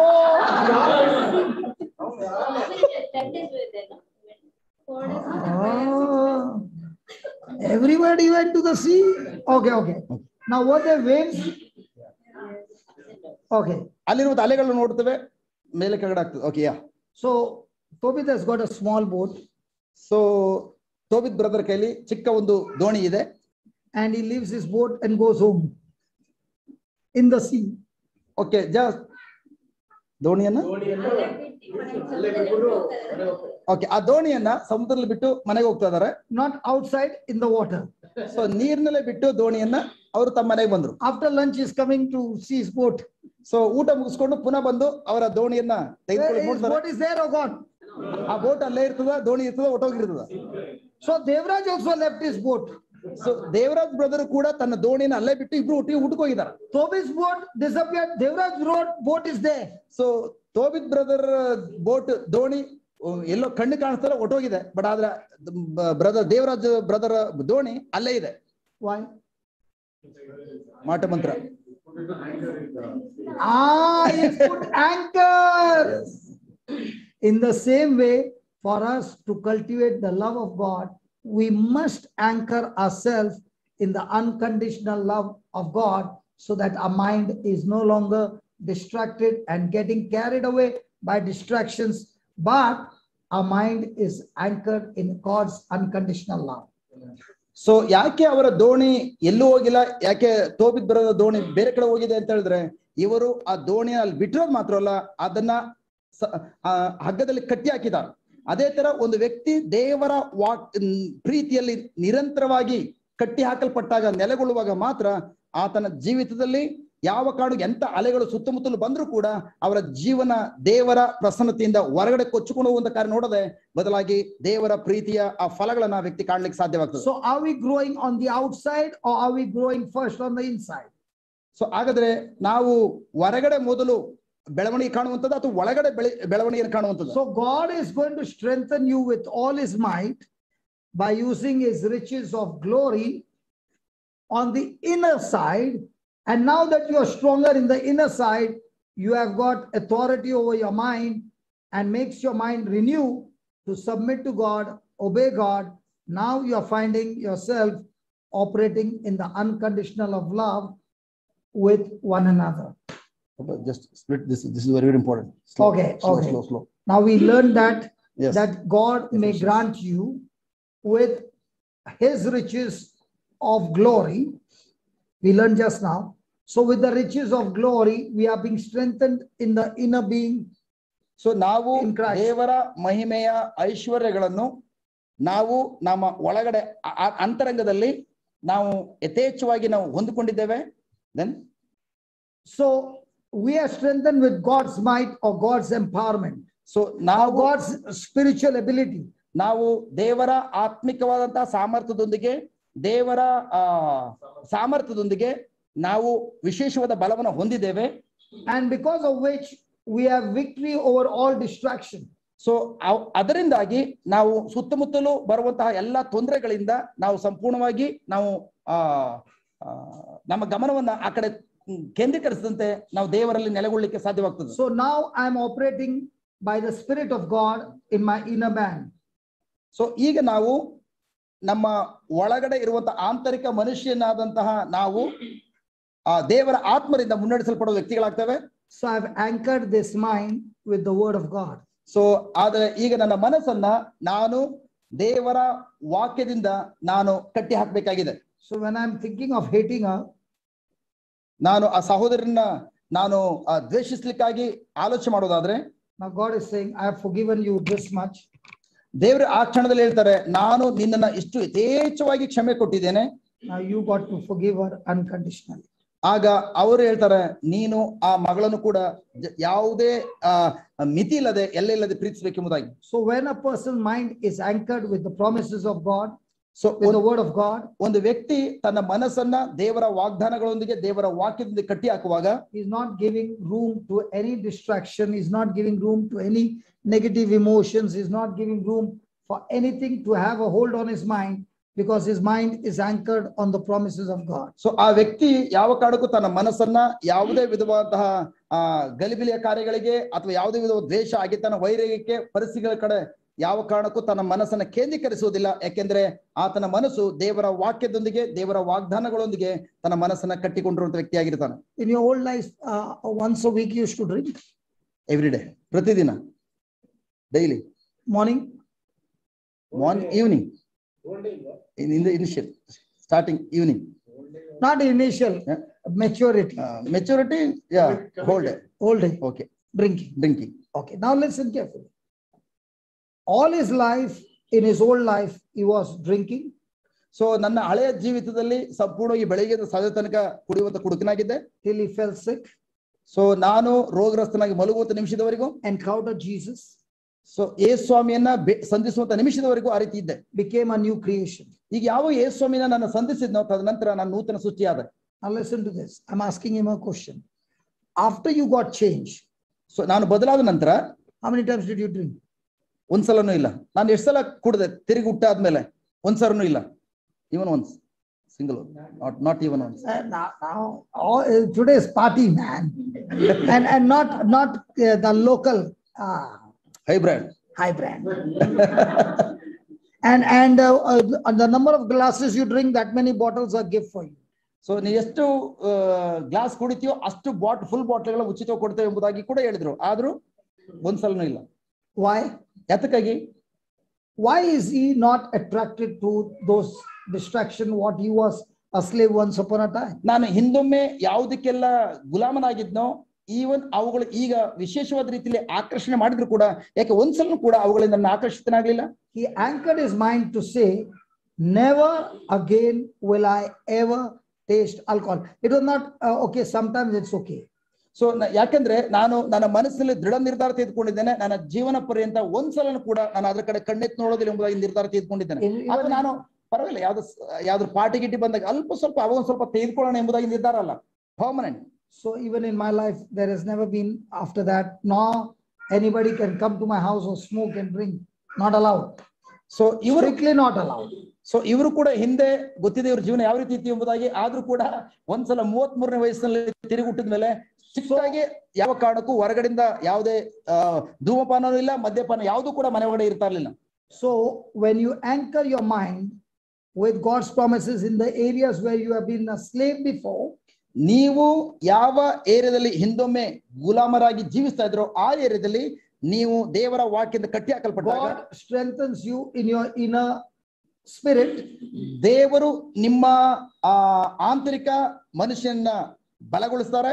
You are now submitting to God, agreeing to God, ಈಗ ನೀವು ದೇವರಿಗೆ ಅಧೀನಪಡಿಸಿಕೊಂಡು ದೇವರೊಂದಿಗೆ ಒಪ್ಪಂದ ಮಾಡಿಕೊಳ್ತೀರಿ. and now you are resisting every temptation.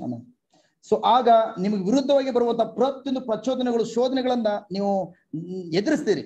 The Bible doesn't say God will make the devil flee from you, but you resisting the devil by submitting to God will make the devil flee from you. So ದೇವರು ಈ ರೀತಿ ಹೇಳ್ತಾ ಇಲ್ಲ ನಿಮ್ಮ ಜೀವನದಲ್ಲಿರುವಂತಹ ಸೈತಾನನ್ನ ದೇವರು ಓಡಿಸ್ತಾರೆ ಎಂಬುದಾಗಿ ಹೇಳ್ತಾ ಇಲ್ಲ, ಬದಲಾಗಿ ನಿಮ್ಮನ್ನ ನೀವು ಎಷ್ಟರ ಮಟ್ಟಿಗೆ ದೇವರಿಗೆ ಅಧೀನಪಡಿಸ್ಕೊಳ್ತೀರಿ, ಆ ಅಧೀನತೆ ನಿಮ್ಮ ಜೀವನದಲ್ಲಿರುವಂತಹ ಸೈತಾನನ್ನ ಪಲಾಯನಗೈಯುವಂತೆ, ಆತನ ಎದುರಿಸಿ ಪಲಾಯನಗೈಯುವಂತೆ ಮಾಡ್ಲಿಕ್ಕೆ ಸಾಧ್ಯ. And this is how we learn to grow and cultivate walking in love with God, and walking in love for God, and walking in love for others. ಈ ರೀತಿಯಾಗಿದೆ ನಾವು ಅನುದಿನದ ಜೀವಿತದಲ್ಲಿ ದೇವರೊಂದಿಗೆ ಮತ್ತು ದೇವರನ್ನ ಪ್ರೀತಿಸುವಂತ ಕಾರ್ಯದಲ್ಲಿ ಅಭಿವೃದ್ಧಿ ಆಗುವಂತದ್ದು, ಅದೇ ತರ ಪರರನ್ನ ಪ್ರೀತಿಸುವಂತ ಕಾರ್ಯದಲ್ಲಿ ಕೂಡ ನೆಲೆಗೊಂಡು ಅಭಿವೃದ್ಧಿ ಆಗುವಂತದ್ದು. Which life is better, Sarah? ಯಾವ ಜೀವಿತ, When you was drinking or now? ಯಾವ ಜೀವಿತ ತೃಪ್ತಿಕರವಾದ ಜೀವಿತವಾಗಿದೆ? ಮೊದಲು ಕುಡಿಯುವಾಗ್ಲ ಅಥವಾ ಈಗ ಈ ರೀತಿಯ ಜೀವಿತ? ನಾವು That one? She's saying it was a nightmare. Forget about nice or bad, it was a nightmare. So did he leave alcohol? So ಖಂಡಿತವಾಗಿಯೂ ನಾನು ಕುಡಿಯೋದನ್ನ ಬಿಟ್ನಾ? No, he did not leave alcohol. Alcohol left him. So ನಾನು ಕುಡಿಯೋದನ್ನ ಬಿಡ್ಲಿಲ್ಲ, ಬದಲಾಗಿ ನನ್ನನ್ನ ಆ ಕುಡಿತದ ದುಶ್ಚಟ ನನ್ನ ಬಿಟ್ಟು ಓಡಿ ಹೋಯ್ತು. He got cultivating his love for God.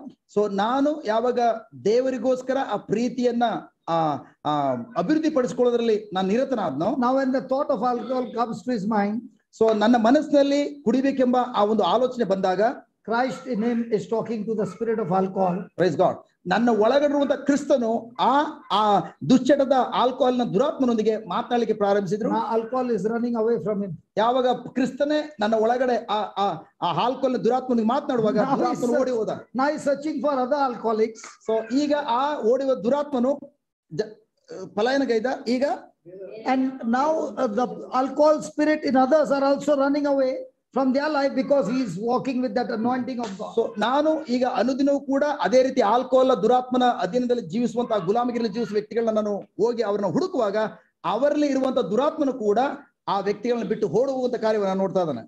So write down. ಬರೆದುಕೊಳ್ಳಿ. We grow stronger on the inside. ನಾವು ನಮ್ಮ ಒಳಗಡೆ ಬಲಗೊಳ್ಳುವಾಗ, We grow stronger on the inside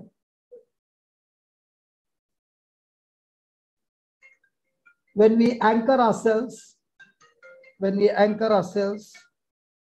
in his love.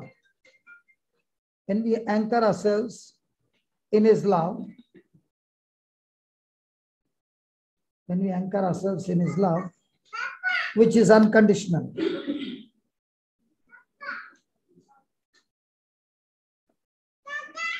Translate that. Yeah. It will come on the chat. Yeah. Put it on the chat, Baba. Yes.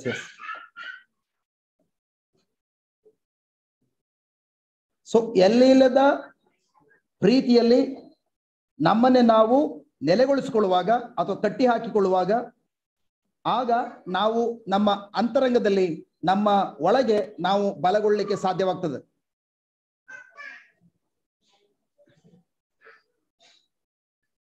To know love is to know God.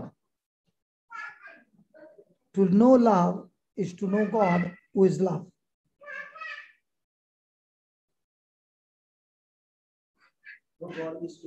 To know love is to know God, because God is love. So ನಾನು ಪ್ರೀತಿಯನ್ನ ಅರಿತುಕೊಳ್ಬೇಕಾದ್ರೆ ನಾನು ದೇವರನ್ನ ಅರಿತುಕೊಳ್ಬೇಕು, ಯಾಕಂದ್ರೆ ದೇವರು ಪ್ರೀತಿಯಾಗಿದ್ದಾರೆ. God wants us to experience His love. ದೇವರು ತಮ್ಮ ಪ್ರೀತಿಯನ್ನ ನಾವೆಲ್ಲರೂ ಕೂಡ ಅನುಭವಿಸಬೇಕೆಂಬುದಾಗಿ ಇಷ್ಟಪಡ್ತಾರೆ. God wants us to experience His love. ದೇವರು ನಾವೆಲ್ಲರೂ ಕೂಡ ಅವರ ಪ್ರೀತಿಯನ್ನ ಅನುಭವಿಸಬೇಕೆಂಬುದಾಗಿ ಬಯಸ್ತಾರೆ. Not just know about it. ನಾವು ದೇವರ ಪ್ರೀತಿಯ ಬಗ್ಗೆ ಅರಿತುಕೊಳ್ಳುವಂಥದ್ದಲ್ಲ, ಪ್ರೀತಿಯನ್ನು ಅನುಭವಿಸಬೇಕೆಂಬುದಾಗಿ. It is important for us, next line, it is important for us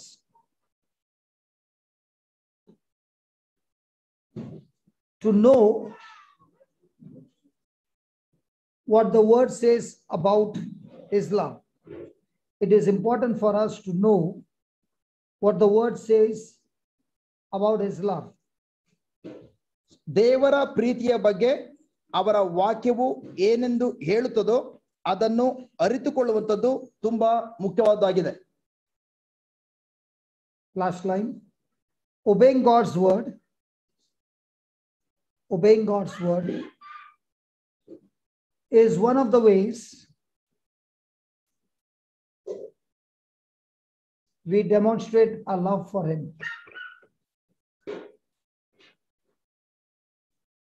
ನಾವು ದೇವರನ್ನ ಪ್ರೀತಿಸುತ್ತಿದ್ದೇವೆ ಎಂಬುದಾಗಿ ತೋರ್ಪಡಿಸಲು, ನಾವು ದೇವರನ್ನು ಪ್ರೀತಿಸುತ್ತಿದ್ದೇವೆ ಎಂಬುದಾಗಿ ತೋರ್ಪಡಿಸಲು ಅವರ ವಾಕ್ಯಕ್ಕೆ ವಿಧೇಯತೆ ತೋರುವಂಥದ್ದು ಒಂದು ಮಾರ್ಗವಾಗಿದೆ. ಅವರ ವಾಕ್ಯಕ್ಕೆ ವಿಧೇಯತೆ ತೋರುವಂಥದ್ದು ಒಂದು ಮಾರ್ಗವಾಗಿದೆ. Praise God. Praise God. So we all want to grow stronger. ನಾವೆಲ್ಲರೂ ಕೂಡ ಬಲಗೊಳ್ಳಬೇಕೆಂಬುದಾಗಿ ಬಯಸ್ತೇವೆ. So do we need to learn to anchor our mind with God's word? ಹಾಗಾದ್ರೆ ಖಂಡಿತವಾಗಿಯೂ ನಮ್ಮ ಮನಸ್ಸನ್ನ ದೇವರ ವಾಕ್ಯದಲ್ಲಿ ಕಟ್ಟಿ ಹಾಕಿಕೊಳ್ಳುವಂಥದ್ದು, ಅದನ್ನ ಕಲ್ತ್ಕೊಳ್ಳುವಂಥದ್ದು ಅಮೂಲ್ಯವಾದದ. Do you know why we doubt God? ಯಾಕೆ ಗೊತ್ತಾ ನಾವು ದೇವರಲ್ಲಿ ಸಂಶಯ ಪಡ್ತೇವೆ? Do you know why we get worried? ಯಾತಕ್ಕಾಗಿ ಗೊತ್ತಾ ನಾವು ಚಿಂತೆಗೊಳಗಾಗ್ತೇವೆ? Do you know why we get into fear? ಏತಕ್ಕಾಗಿ ಗೊತ್ತಾ ನಾವು ಭಯಕ್ಕೆ ಒಳಗಾಗ್ತೇವೆ? Because we doubt His love. ಯಾಕೆಂದ್ರೆ ದೇವರ ಪ್ರೀತಿಯಲ್ಲಿ ನಾವು ಸಂಶಯ ಪಡ್ತಾ ಇರೋದ್ರಿಂದ. I'm looking at the food. Has it come for 2-3 days or what? The way the food is ordered, I think it is coming. Oh my God, still more is coming.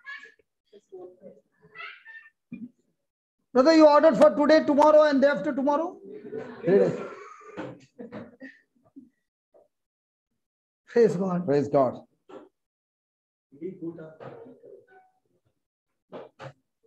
Hallelujah. Hallelujah. Thank you, Jesus. Thank you, Jesus. So is God love?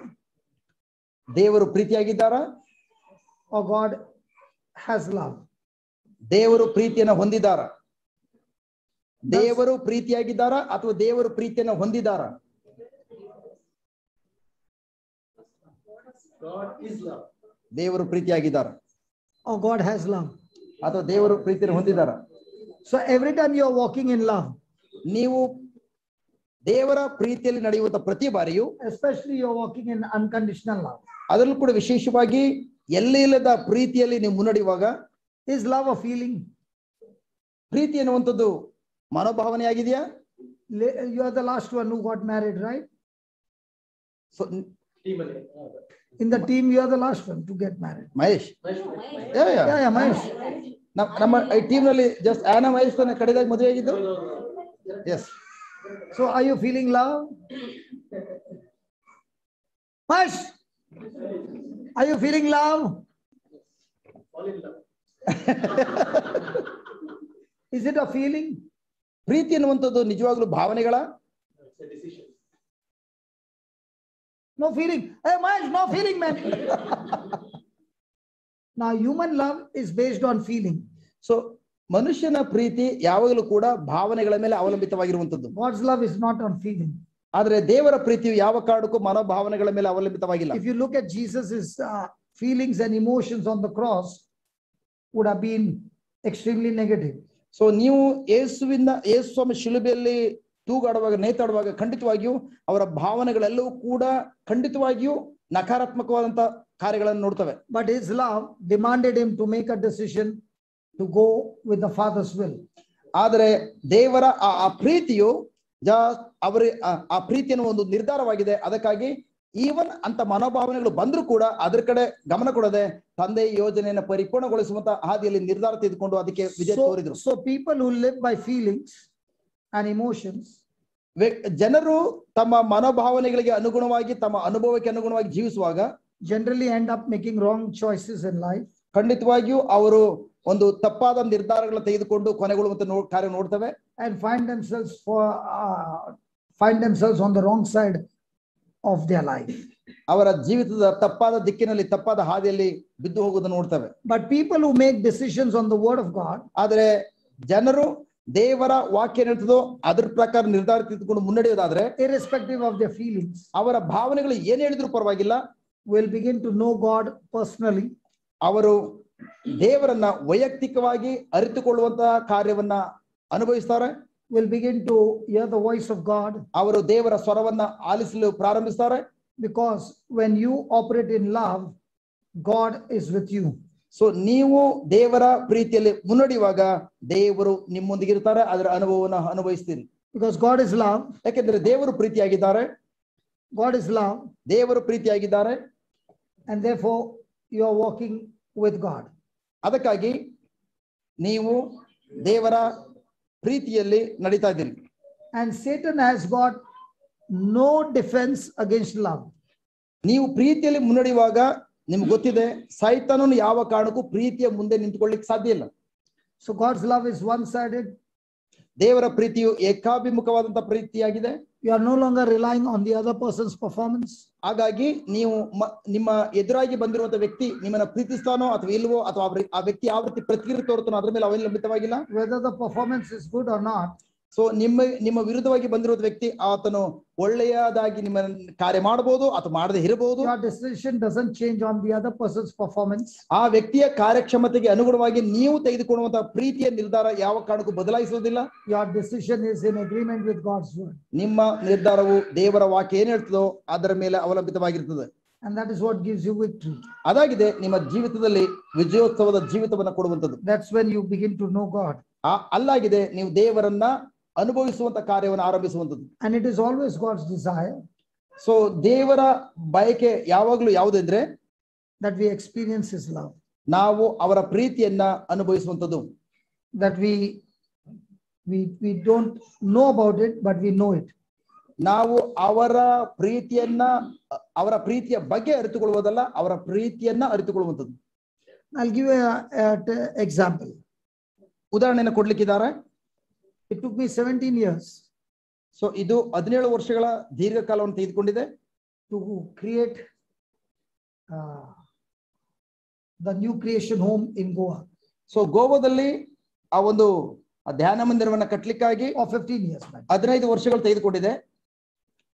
And everything was going fine. So ಆರಂಭದಲ್ಲಿ ಎಲ್ಲವೂ ಕೂಡ ಅತ್ಯುತ್ತಮವಾಗಿ ನೆರವೇರ್ತಾ ಇತ್ತು. For some reason there was some conflict. So ಕೆಲವೊಂದು ಕಾರಣಗಳ ನಿಮಿತ್ತವಾಗಿ ಅಲ್ಲಿ ಒಂದು ಘರ್ಷಣೆ ಉಂಟಾಯಿತು. So I could have stayed back and continued with the conflict. So I could have stayed back and continued with the conflict. ಇವರು ಆ ಸ್ಥಳದಲ್ಲೇ ಇದ್ದುಕೊಂಡು ಆ ಘರ್ಷಣೆಗಳೊಂದಿಗೆ ಹೋರಾಟ ಮಾಡಬಹುದಾಗಿತ್ತು. But to put an end to the conflict, I said I will walk out. So ಆದ್ರೆ ಆ ಘರ್ಷಣೆಯ ಕಡೆಯದಲ್ಲಿ ಇವರು ಒಂದು ನಿರ್ಧಾರಕ್ಕೆ ಬಂದ್ರು, ಇಲ್ಲ ನಾನು ಇದನ್ನ ಬಿಟ್ಟು ಹೊರಗಡೆ ಹೋಗ್ತೇನೆ ಎಂಬುದಾಗಿ. So there was a question mark. So ಅಲ್ಲಿ ಒಂದು ಪ್ರಶ್ನೆ ಉಳಿತು. What took you 17 years to build? So ಆ ಒಂದು ಧ್ಯಾನ ಮಂದಿರ ಕಟ್ಟಲಿಕ್ಕಾಗಿ 17 ವರ್ಷಗಳು ತೆಗೆದುಕೊಂಡಿದೆ. It was my dream. ಅದು ಇವರ ಕನಸಾಗಿತ್ತು. Are you ready to give it away so quickly? So ಅವರ ಕನಸು ಈಗ ನೆರವೇರಿದೆ, ಅಲ್ಲಿ ಎಲ್ಲವೂ ಕೂಡ ಸುಶ್ರುತವಾಗಿ ನೆರವೇರುತ್ತದೆ ಅಂತ ಸಂದರ್ಭದಲ್ಲಿ ಆ 17 ವರ್ಷಗಳ ನಂತರ ನೆರವೇರುವಂತಹ ಕಾರ್ಯವನ್ನು ಬಿಟ್ಟುಕೊಳ್ಳಿಕ್ಕೆ ತುಂಬಾ When I was making that decision, the Lord was asking me. So ಇವರು ಆ ಒಂದು ನಿರ್ಧಾರವನ್ನು ತೆಗೆದುಕೊಳ್ಳುವಾಗ ಪ್ರಭು ಇವರಲ್ಲಿ ಒಂದು ಪ್ರಶ್ನೆ ಕೇಳಿದ್ರು. When I asked Abraham to give his son Isaac, ದೇವರು ನಾನು ಅಬ್ರಾಹ್ಮನಿಗೆ ತನ್ನ ಮಗನನ್ನ ನನಗೋಸ್ಕರ ಬಲಿಯಾಗಿ ಅರ್ಪಿಸಿ ಎಂಬುದು ಕೇಳಿಕೊಳ್ಳುವಾಗ he was cheerful to give his son Isaac. Praise God. ತನ್ನ ಮಗನನ್ನ ಆತನು ಕೊಡ್ಲಿಕ್ಕೆ ಸಿದ್ಧನಾಗಿದ್ದ, ಆನಂದದೊಂದಿಗೆ ಒಪ್ಪಿಕೊಂಡ. Are you willing to give your baby? So ಹಾಗಾದ್ರೆ ನೀನು ಇಷ್ಟು ವರ್ಷಗಳು ನೀನು ಒಳಗಡೆ ಬೆಳೆಸಿದ ಆ ಬೇಬಿ, ಆ ಮಗುವನ್ನ ಈಗ ಅಂದ್ರೆ ಧ್ಯಾನ ಮಂದಿರವನ್ನ ಬಿಟ್ಟುಕೊಡ್ಲಿಕ್ಕೆ, ನನಗೋಸ್ಕರ ಬಿಟ್ಟುಕೊಡ್ಲಿಕ್ಕೆ ರೆಡಿ I said, ಇದೆಯಾ? yes Lord, I'm ready to give. So ಆಗ ಇವರು ಹೇಳಿದ್ರು, ಹೌದು, ಅದನ್ನ ನಾನು ಬಿಟ್ಟುಕೊಡ್ಲಿಕ್ಕೆ ರೆಡಿ ಇದ್ದೇನೆ, So when I ಸಿದ್ಧನಾಗಿದ್ದೇನೆ. resigned, nobody knew that I'm not coming again. So ಖಂಡಿತವಾಗಿಯೂ ಅಲ್ಲಿ ಆ ಒಂದು ಧ್ಯಾನ ಮಂದಿರದಲ್ಲಿ ಎಲ್ಲ ಪತ್ರಗಳಿಗೆ ಸಹಿಯನ್ನ ಮಾಡಿ ರಿಸೈನ್ ಮಾಡುವಾಗ So the retreat was going as good as normal. So ಮೊದಲು ಯಾವ ರೀತಿ ಧ್ಯಾನ ಕೂಟ ನಡೀತಾ ಇದೆಯೋ ಅದೇ ತರ ಧ್ಯಾನ ಕೂಟ ಆರಂಭದಲ್ಲಿ ನಡ್ಕೊಂಡು ಬರ್ತಾ ಇತ್ತು. But nobody in the people saw me sad. So even ಪ್ರಿಯರೇ, ಅದೇ ರೀತಿಯ ಮೊದಲು ಯಾವ ರೀತಿ ಆನಂದ ಪಡ್ತಾ ಇದ್ರು ಅದೇ ರೀತಿ ಆನಂದದಲ್ಲಿ ಕಳೀತಾ ಇದಾರೆ. ಬಟ್ ಯಾರು ಕೂಡ ಅಂತ ಒಂದು ದೊಡ್ಡ ಕಾರ್ಯವನ್ನು ಇವ್ರು ಕಳ್ಕೊಂಡಿದ್ರೆ ಎಂಬುದಾಗಿ ಇವ್ರ ಮುಖದಲ್ಲಿ ಯಾವುದೇ ದುಃಖವನ್ನು ನೋಡ್ತಾ ಇಲ್ಲ. So my focus was on God or on that new creation home. So ಇವರ ಗಮನ ಬಂದು ದೇವರ ಕಡೆಗಿದೆಯಾ ಅಥವಾ ಆ ಧ್ಯಾನ ಮಂದಿರದ ಕಡೆ ಇದೆಯಾ? So I resigned. ಸೊ ಇವರು ಅಲ್ಲಿಯ ಎಲ್ಲಾ ಕಾರ್ಯಗಳಿಗೂ ಕೂಡ ರಿಸೈನ್ ಮಾಡಿದ್ರು. Now I'm without a job. ಈಗ ಅಲ್ಲಿ ಸದಾಕಾಲ ಪ್ರಬೋಧನೆ ಮಾಡ್ತಾ ಇದ್ರು, ಬಟ್ ಈಗ ಯಾವುದೇ ಉದ್ಯೋಗ ಇಲ್ಲದ ಪರಿಸ್ಥಿತಿಯಲ್ಲಿ ಇದ್ದಾರೆ ಎಂಬುದಾಗಿ ಆರಂಭದಲ್ಲಿ ಇತ್ತು. So my journey began. So ಇವರ ಪ್ರಯಾಣ ಮುಂದುವರೆದುಕೊಂಡು ಬಂತು. And now I want to have a growth retreat. So ಈಗ ಇವರು ಅಲ್ಲಿ ಯಾವ ರೀತಿ ಗ್ರೋತ್ ರಿಟ್ರೀಟ್ ಅನ್ನ ನಡೆಸ್ತಾ ಇದ್ರು ಅದೇ ರೀತಿ growth Will I remember new creation home? ಖಂಡಿತವಾಗಿಯೂ ಆ ಸಂದರ್ಭದಲ್ಲಿ ಮೊದಲು ಗ್ರೋತ್ ರಿಟ್ರೀಟ್ ನಡೀತದಂತ ಆ ಧ್ಯಾನ ಮಂದಿರ ಜ್ಞಾಪಕ ತಂದುಕೊಳ್ತಾರ. And I began to inquire in different retreat houses. So ಅದಾದ ನಂತರ ಇವರು ಬೇರೆ ಬೇರೆ ಧ್ಯಾನ ಮಂದಿರಗಳಲ್ಲಿ ಅಟ್ಲಿ ಬಾಡಿಗೆ ತೆಗೆದುಕೊಂಡು ಏನೋ ಒಂದು ಮಾಡೋಣ ಅಂತ ಹೇಳಿ ಎಲ್ಲ ಕಡೆ ಒಂದು ಎನ್ಕ್ವೈರಿ ಮಾಡಿದ್ರು. All these years we did not charge any money. ಇಷ್ಟು ವರ್ಷಗಳ ಕಾಲ ಯಾವ ಗ್ರೋತ್ ರಿಟ್ರೀಟ್ ಗೆ ಯಾವುದೇ ಹಾಲ್ಗೆ ಯಾವುದೇ ಬಾಡಿಗೆ ಕಟ್ಟಲಿಲ್ಲ, ಯಾಕಂದ್ರೆ ಸ್ವಂತವಾಗಿ ಅಲ್ಲಿತ್ತು. And this time also I did not want to charge from people. So ಇದುವರೆಗೂ ಆ ಧ್ಯಾನ ಮಂದಿರ ಯಾರಿಗೂ ಕೂಡ ಯಾವುದೇ ಅಡ್ಮಿಷನ್ ಚಾರ್ಜ್ ಅನ್ನು ತೆಗೆದುಕೊಂಡಿಲ್ಲ. ಈ For ಕ್ಷಣದಲ್ಲೂ the ಕೂಡ first time I came to know that some places it is 400 rupees per day, some places it is 500 rupees per day. 10 days means 5,000 per head. So ಕೆಲವೊಂದು ಸ್ಥಳಗಳಲ್ಲಿ ಇವರು ಧ್ಯಾನ ಮಂದಿರವನ್ನು ವಿಚಾರಿಸುವಾಗ ಜಸ್ಟ್ ಅಲ್ಲಿ ಲಿವಿಂಗ್ ರಿಟ್ರೀಟ್ ನಡೆಸಬೇಕು, ತಂಗು ಧ್ಯಾನ ನಡೆಸಬೇಕು, ಗ್ರೋತ್ ರಿಟ್ರೀಟ್ ನಡೆಸಬೇಕು ಅಂತ ಹೇಳುವಾಗ ಕೆಲವು ಧ್ಯಾನ ಮಂದಿರದಲ್ಲಿ ದಿನಕ್ಕೆ 400 ರೂಪಾಯಿ ಚಾರ್ಜ್ ಮಾಡ್ತಾರೆ, ಕೆಲವೊಂದು ಕಡೆ ಒಬ್ಬರಿಗೆ 400 ರೂಪಾಯಿ ಚಾರ್ಜ್, ಅದೇ ತರ ಇನ್ನೊಂದು ಕಡೆ 500 ರೂಪಾಯಿ, ಈ ರೀತಿ ಒಂದು ದಿನಕ್ಕೆ 400 ರೂಪಾಯಿ ಆದ್ರೆ ಅಟ್ಲಿ 10 ದಿನ ಧ್ಯಾನ ಕೂಟಕ್ಕಾಗಿದ್ರೆ 400 ರೂಪಾಯಿನ ವೆಚ್ಚಗಳ. So if 100 people come, simple 5 lakh rupees. So 100 ಜನ ಬಂದ್ರೆ ಹೆಚ್ಚು ಕಡಿಮೆ 5 ಲಕ್ಷ ರೂಪಾಯಿ ಖರ್ಚಾಗ್ತದೆ. So 300, 400 will come. ಸೊ 300-400 ಜನ ಬಂದ್ರೆ 20 lakhs. 20 ಲಕ್ಷ ರೂಪಾಯಿ ಖರ್ಚಾಗ್ತದೆ.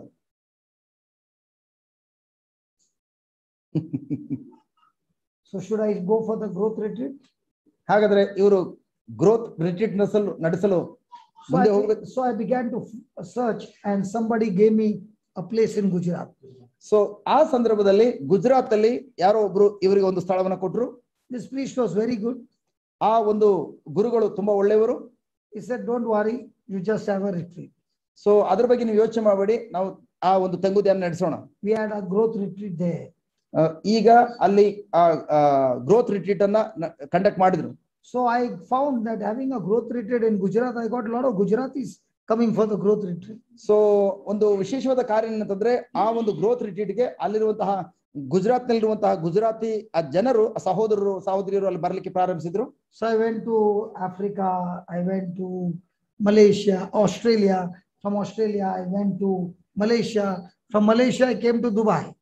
ಸೊ ಈ ರೀತಿ ಅವರು ಒಂದು ಸ್ಥಳದಿಂದ ಆಫ್ರಿಕಾದಿಂದ ಮಲೇಷಿಯಾದಿಂದ ಆಸ್ಟ್ರೇಲಿಯಾ, ಈ ರೀತಿ ಅಲ್ಲಿಂದ ಮತ್ತೆ ದುಬೈಗೆ ವಾಪಸ್ ಹಿಂದಿರುಗಿ ಬಂದ್ರು. When I came to Dubai, ಇವರು ದುಬೈಗೆ ಬಂದಾಗ I discovered Zoom. ಸೊ ದುಬೈಗೆ ಬಂದಾಗ ಅಲ್ಲಿ ಅವರಿಗೆ ಗೊತ್ತಾಯ್ತು Zoom ಎಂಬ ಸಾಫ್ಟ್ವೇರ್ ಇದೆ ಎಂಬುದಾಗಿ. The Zoom was with us for 9 months but never used it. So ಇವರ ಜೊತೆಯಲ್ಲಿ ಸುಮಾರು 9 ತಿಂಗಳ ಹಿಂದಿನಿಂದಲೂ ಕೂಡ ಇವರ ಜೊತೆಯಲ್ಲಿ ಆ Zoom ಇದೆ, ಆದ್ರೆ ಅದನ್ನು ಉಪಯೋಗಿಸಿರ್ಲಿಲ್ಲ. We used only for intercession prayers. So ಬರೀ ಮಧ್ಯಸ್ಥಿಕೆ ಪ್ರಾರ್ಥನೆಗಾಗಿ ಮಾತ್ರ ಆ Zoom ಅನ್ನು ಉಪಯೋಗಿಸ್ತಾ ಇದ್ರು. That night I had a sleepless night.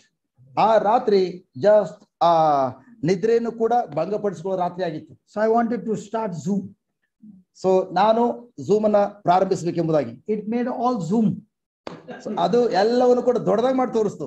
I had growth retreat in everybody's house non-stop for more than a year without paying any money.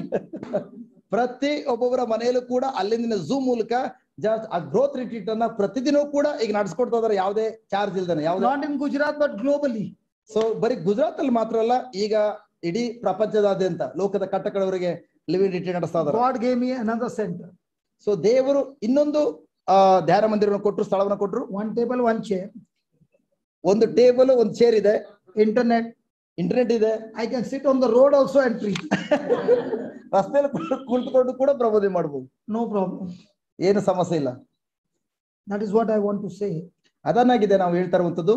When you refuse to get into a conflict with somebody, ನೀವು ಬೇರೆಯವರೊಂದಿಗೆ ಏನು ಘರ್ಷಣೆಗೆ ಯಾವ ಕಾರಣಕ್ಕೂ ಒಳಗಾಗದೆ and continue to operate in love, ಅವರೊಂದಿಗೆ ನೀವು ಸದಾಕಾಲ ಪ್ರೀತಿಯೊಂದಿಗೆ ಮುನ್ನಡೆಯುವುದಾದ್ರೆ, even if it looks that you have lost everything, even ಎಲ್ಲವನ್ನ ನೀವು ಕಳ್ಕೊಂಡ ರೀತಿಯಲ್ಲಿ ಕಾಣಿಸಿದ್ರು ಕೂಡ God is preparing you for something very big. ದೇವರು ಅದರ ಮಧ್ಯದಲ್ಲೇ ನಿಮಗೋಸ್ಕರ ಅದಕ್ಕಿಂತಲೂ ಅತ್ಯುತ್ತಮವಾದದನ್ನ ತಯಾರಿ ಮಾಡ್ತಾ ಇರ್ತಾರೆ. When I go to Africa, ಇವರು ಆಫ್ರಿಕಾದ ದೇಶಕ್ಕೆ ಹೋದಾಗ on the ground there are 20,000 people. So ಮೈದಾನದಲ್ಲಿ ಸುಮಾರು 20,000 ಜನ ಧ್ಯಾನಾರ್ಥಿಗಳು ಸೇರಿದ್ದಾರೆ. And as I keep going, so ಅದೇ ರೀತಿ ಪದೇ ಪದೇ ಹೋಗುವಾಗ they can come to a crowd of 50,000 and 70,000. So 50,000ದಿಂದ 70,000 ತನಕ ಜನರುಗಳು ಬಂದು ಸೇರುವಂತ ಸ್ಥಳವಾಯ್ತು. So I have prepared a stage, so ಅದಾದ್ಮೇಲೆ ಇವರು ಅಲ್ಲಿ ದೊಡ್ಡ ಸ್ಟೇಜ್ ಅನ್ನ ನಿರ್ಮಾಣ ಮಾಡಬೇಕಾಗಿತ್ತು. generator, ಅಲ್ಲಿ ಬೇಕಾದ ಜನರೇಟರ್ ಬೇಕು, speakers that can go up to 1 kilometer. So mic set ಬೇಕು, ಸುಮಾರು 1 ಕಿಲೋಮೀಟರ್ ತನಕ ಹೋಗುವಂತ ಮೈಕ್ ಸೆಟ್ ಬೇಕು. Everything is there. ಪ್ರತಿಯೊಂದು ಕೂಡ ಅಲ್ಲಿ ಸಿದ್ಧವಾಯ್ತು. So excited. ಸೊ ಇವರು ಉತ್ಸುಕರಾದ್ರು. By the time I'm getting ready, COVID lockdown. So ಎಲ್ಲ ಸಿದ್ಧವಾಗಿದೆ, ಇವರು ಹೋಗ್ಬೇಕು. ಆ ಸಂದರ್ಭದಲ್ಲಿ ಕೋವಿಡ್ ಬಂತು, ಆಗ ಎಲ್ಲ ಲಾಕ್ ಡೌನ್ ಆಯ್ತು. 1 year is gone. 1 ವರ್ಷ ಕಳೀತು, 2nd year is gone. 2 ವರ್ಷ ಹೋಯ್ತು. So I want to go. So ಇವರು ಅಲ್ಲಿಗೆ ಹೋಗ್ಬೇಕೆಂಬುದಾಗಿ ಬಯಸ್ತಾ ಇದಾರೆ. So God said, go to the north of India. So ಆಗ ದೇವರು ತಿಳಿಸಿದ್ರು, ಅಲ್ಲಿಗೆ ಹೋಗೋದ್ ಬೇಡ, ಬದಲಾಗಿ ಭಾರತದ ಉತ್ತರ ಭಾಗಕ್ಕೆ ಹೋಗು ಎಂಬುದಾಗಿ. So I'm going now to the tribals in the north of India. So ಈಗ ಭಾರತ ದೇಶದ ಉತ್ತರ ಭಾಗದಲ್ಲಿ ಅಲ್ಲಿ ಕೂಡ ಬುಡಕಟ್ಟು ಜನಾಂಗದವರಿಗೆ ಹೋಗಿ ಅಲ್ಲಿ ಹೋಗಿ ಸೇವೆ ಮಾಡ್ತಾ ಇದಾರೆ. So when you are operating in love, ನೀವು ದೇವರ ಪ್ರೀತಿಯಲ್ಲಿ ಮುನ್ನಡೆಯೋದಾದ್ರೆ, you will not only know God, ನೀವು ದೇವರನ್ನ ಅರಿತುಕೊಳ್ಳೋದು ಮಾತ್ರವಲ್ಲ, you will also discover your assignment. ನೀವು ನಿಮ್ಮ ಬಗ್ಗೆ ದೇವರಿಗಿರುವಂತಹ ನಿಯೋಜನೆಯನ್ನ ನೀವು You ಕಂಡುಹಿಡ್ಕೊಳ್ತೀರಿ. will also discover your purpose. ನಿಮ್ಮ ಉದ್ದೇಶವನ್ನು ಕೂಡ ಕಂಡುಕೊಳ್ತೀರಿ. You will invest your time in that purpose.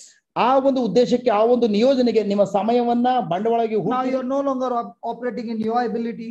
ಈಗ ನೀವು ಇನ್ನು ಮುಂದೆ ಯಾವ ಕಾರಣಕ್ಕೂ ನಿಮ್ಮ ಸ್ವಂತ ಶಕ್ತಿ ಸಾಮರ್ಥ್ಯಕ್ಕೆ ಅನುಗುಣವಾಗಿ You are ಜೀವಿಸುವುದಿಲ್ಲ. operating in God's ability. ನೀವು ದೇವರ ಶಕ್ತಿ ಸಾಮರ್ಥ್ಯಕ್ಕೆ You ಅನುಗುಣವಾಗಿ are ಕಾರ್ಯನಿರ್ವಹಿಸ್ತೀರಿ. operating in spiritual riches. ನೀವು ಆತ್ಮಿಕವಾದ ಮಹಿಮೆಯ ಐಶ್ವರ್ಯಕ್ಕೆ ಅನುಗುಣವಾಗಿ ಜೀವಿಸ್ತೀರಿ. By the time you come back, ನೀವು ಹಿಂದಿರುಗಿ ಬರುವಾಗ they invited you to come back for the next session. So ಮತ್ತೆ ಅವರು ಇನ್ನೊಂದು ಮುಂದಿನ ತರಗತಿಗೆ ನಿಮ್ಮನ್ನ ಆಹ್ವಾನಿಸುವುದನ್ನು ನೀವು ಕಾಣ್ತೀರಿ. Praise God. Praise God. And I want to tell every one of you. So ನಿಮ್ಮಲ್ಲಿ ಪ್ರತಿ ಒಬ್ಬೊಬ್ಬರಿಗೂ ನಿಮಗೆ ಒಂದು ವಿಷಯವನ್ನು ತಿಳಿಸ್ಲಿಕ್ಕೆ ಇಷ್ಟಪಡ್ತೇವೆ. Millions of people's future is locked up in you. ಲಕ್ಷಗಟ್ಟಲೆ ವ್ಯಕ್ತಿಗಳ ಜೀವನ ನಿಮ್ಮೊಬ್ಬೊಬ್ಬರ ಒಳಗಡೆ ಈಗಾಗಲೇ ಬೀಗ ಹಾಕಿ ಇಟ್ಟಿದ್ದಾರೆ. The only currency that God has given to every man. So ದೇವರು ಒಂದೇ ಒಂದು ಕರೆನ್ಸಿಯನ್ನ ನಮಗೆ ಪ್ರತಿಯೊಬ್ಬರು ಕೂಡ ನೀಡಿರುವಂತದ್ದು Is our time. ಎಲ್ರಿಗೂ ನೀಡಿರುವಂತ ಒಂದೇ ಒಂದು ಕರೆನ್ಸಿ ಯಾವುದು ಅಂತಂದ್ರೆ ಸಮಯ. Everybody is given 24 hours. ಪ್ರತಿಯೊಬ್ಬರಿಗೂ ಕೂಡ ದಿನದಲ್ಲಿ 24 ಗಂಟೆಗಳನ್ನು ಕೊಡಲಾಗಿದೆ. Nobody can store it. ಯಾರು ಕೂಡ ಅದನ್ನ ನಿಧಿಯಂತೆ ಬಚ್ಚಿಟ್ಕೊಳ್ಳಕ್ ಸಾಧ್ಯ ಇಲ್ಲ. You have to spend it. ನಾವು ಅದನ್ನ ಖರ್ಚು ಮಾಡ್ಲೇಬೇಕು. Even if you try to store it. ನೀವು ಈವನ್ ಅದನ್ನೇನಾದ್ರೂ ಬಚ್ಚಿಡ್ಲಿಕ್ಕೆ ನಿಧಿಯಂತೆ ಪ್ರಯತ್ನಿಸಿದ್ರೆ, when it is 12 a.m. So ಬೆಳಗಿನ ಮಧ್ಯರಾತ್ರಿ 12 ಗಂಟೆಗೆ ಆಗುವಾಗ everything is cancelled. ಎಲ್ಲವೂ ಕೂಡ ಸಂಪೂರ್ಣವಾಗಿ The ನಷ್ಟಪಟ್ಟು fresh 24 hours is given to you. So ಮತ್ತೆ 24 ಗಂಟೆಗಳ ತಾಜಾ 24 ಗಂಟೆಗಳನ್ನು ನಿಮಗೆ ಕೊಡಲಾಗ್ತದೆ. How are you going to use that 24 hours? ಹಾಗಾದ್ರೆ ಆ 24 ಗಂಟೆಗಳನ್ನ ನೀವು ಯಾವ ರೀತಿಯ ಸಮಯವನ್ನ ಕಳೀತಾ ಇದ್ದೀರಿ, It's going ಉಪಯೋಗಿಸ್ತಾ to ಇದ್ದೀರಿ? decide where you are going to be in the next 5 years. So ಆ 24 ಗಂಟೆಗಳನ್ನ ಹೇಗೆ ನೀವು ಕಾಲ ಕಳೀತಾ ಇದ್ದೀರಿ, ಅದು ನಿಮ್ಮ ಮುಂದಿನ 5 ವರ್ಷಗಳ ಒಂದು ಫಲಿತಾಂಶವನ್ನು Every month ಪ್ರಕಟಪಡಿಸುತ್ತದೆ. you should check out. ಪ್ರತಿ ತಿಂಗಳು ನೀವು Every ಅದನ್ನ ಅದನ್ನ ಪರೀಕ್ಷೆ ಮಾಡಿ. Have I made progress from last month? ಹೋದ ತಿಂಗಳಿಗಿಂತ ಈ ತಿಂಗಳು ದೇವರು ಕೊಟ್ಟಿರುವ 24 ಗಂಟೆಗಳನ್ನ And if I have not made any progress, ನಾನು ಅದನ್ನು ಉಪಯೋಗಿಸುವಂತ ಕಾರ್ಯದಲ್ಲಿ ಯಾವುದೇ ಪ್ರಗತಿಯನ್ನು ಕಾಣದೆ ಹೋದ್ರೆ, ask a question: where did I use my currency? So ನಾನು ದೇವರು ಕೊಟ್ಟಿರುವಂತ ಕರೆನ್ಸಿ ಆಗಿರುವಂತ 24 ಗಂಟೆಗಳು ನಾನು ಎಲ್ಲಿ ಖರ್ಚು ಮಾಡ್ತಾ ಇದ್ದೇನೆ? Did I invest my currency with God, studying His word?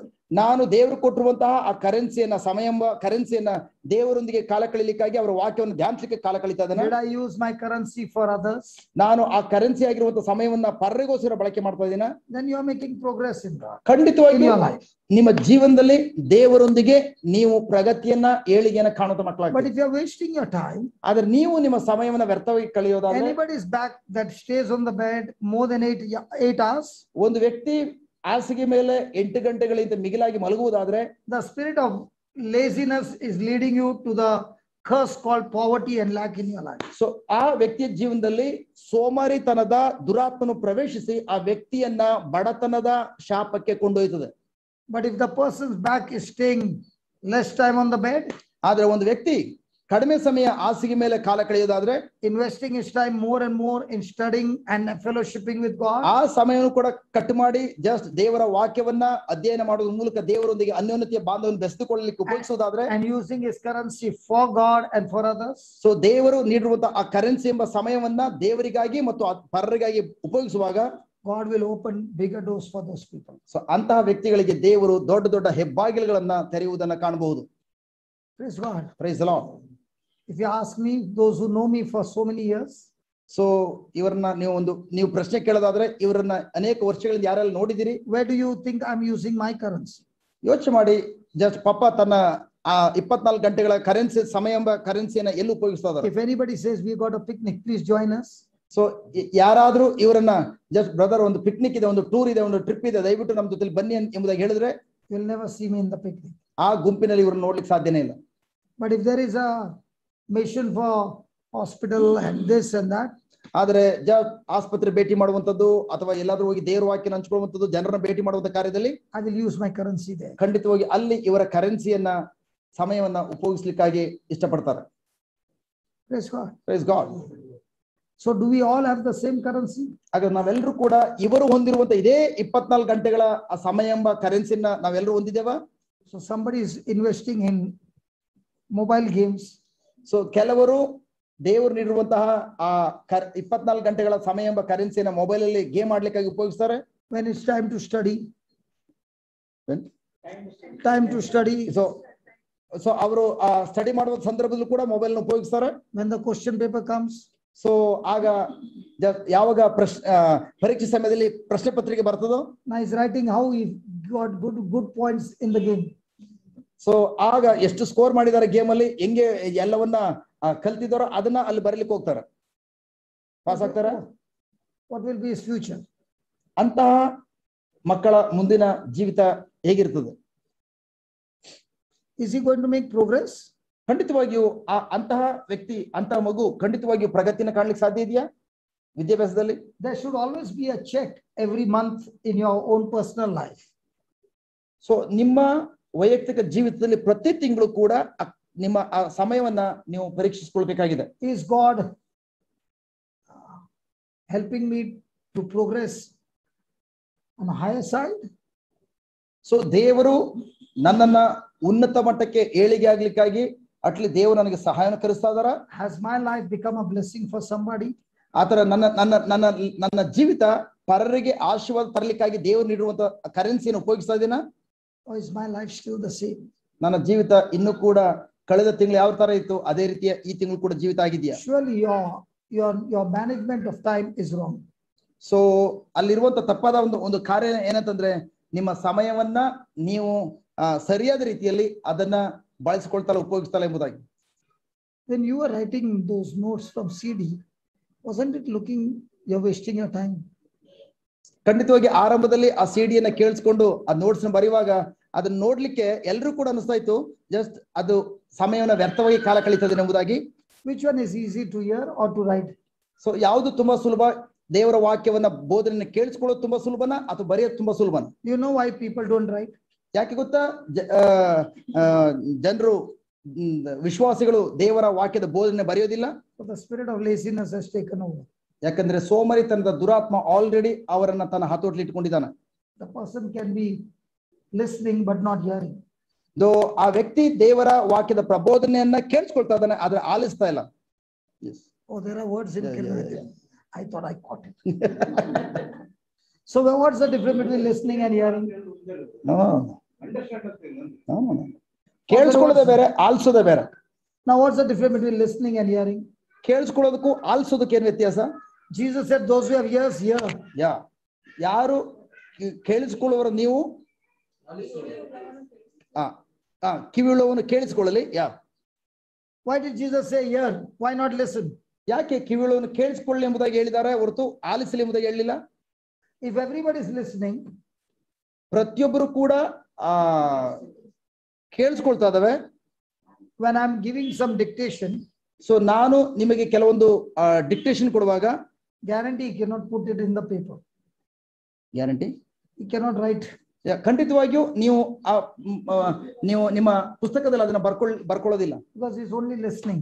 ಅವರು ಜಸ್ಟ್ ಬರೀ ಕೇಳಿಸ್ಕೊಳ್ತಿರೋ ಹೊರತು ಆಲಿಸ್ತಾ ಇಲ್ಲ. He can hear some sound. ಅವರು ಆ ಸಂದರ್ಭದಲ್ಲಿ ಬೇರೊಂದು ಸ್ವರವನ್ನು ಆಲಿಸ್ತಾ ಇದ್ರು, not paying attention to it. ಯಾಕಂದ್ರೆ ಆಗ ಅವರು ಯಾವ ಕಾರಣಕ್ಕೂ ಇವರು ಏನ್ ಡಿಕ್ಟೇಷನ್ ಮಾಡ್ತಾರೆ ಅದ್ರ ಕಡೆ ಗಮನ ಕೊಡ್ತಾ ಇಲ್ಲ. But when he's hearing, ಆದ್ರೆ ಆತನು ಆಲಿಸುವಂತ ವ್ಯಕ್ತಿ ಆಗಿದ್ರೆ he can write word by word because he's hearing attentively. ಯಾಕಂದ್ರೆ ಆ ವ್ಯಕ್ತಿ ಅದನ್ನ ಬರ್ಕೊಳ್ತಾನೆ. ಯಾಕಂದ್ರೆ ಬರ್ಕೊಳ್ಬೇಕಾದ್ರೆ ಆ ವ್ಯಕ್ತಿ ಗಮನ ಕೊಟ್ಟು just ಆಲಿಸಬೇಕಾಗ್ತದೆ. So how do you know you are a listener or a hearer? ಹಾಗಾದ್ರೆ ನೀವು ಕೇಳಿಸ್ಕೊಳ್ಳುವ ವ್ಯಕ್ತಿಗಳ ಅಥವಾ ಆಲಿಸುವ ವ್ಯಕ್ತಿಗಳ ಎಂಬುದು ಹೇಗೆ ಗೊತ್ತಾಗ್ತದೆ? Because you are writing, you are a hearer. So ನೀವು ನೋಟ್ಸ್ ಅನ್ನ ಬರೆಯುವಾಗ, ಪದೇ ಪದೇ ಬೋಧನೆ ಬರೆಯುವಾಗ ನೀವು ಆಲಿಸುವಂತ ವ್ಯಕ್ತಿಗಳಾಗಿದ್ದೀರಿ.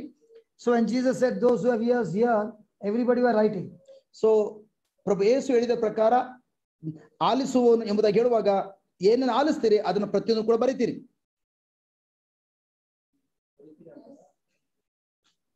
Were they writing? No.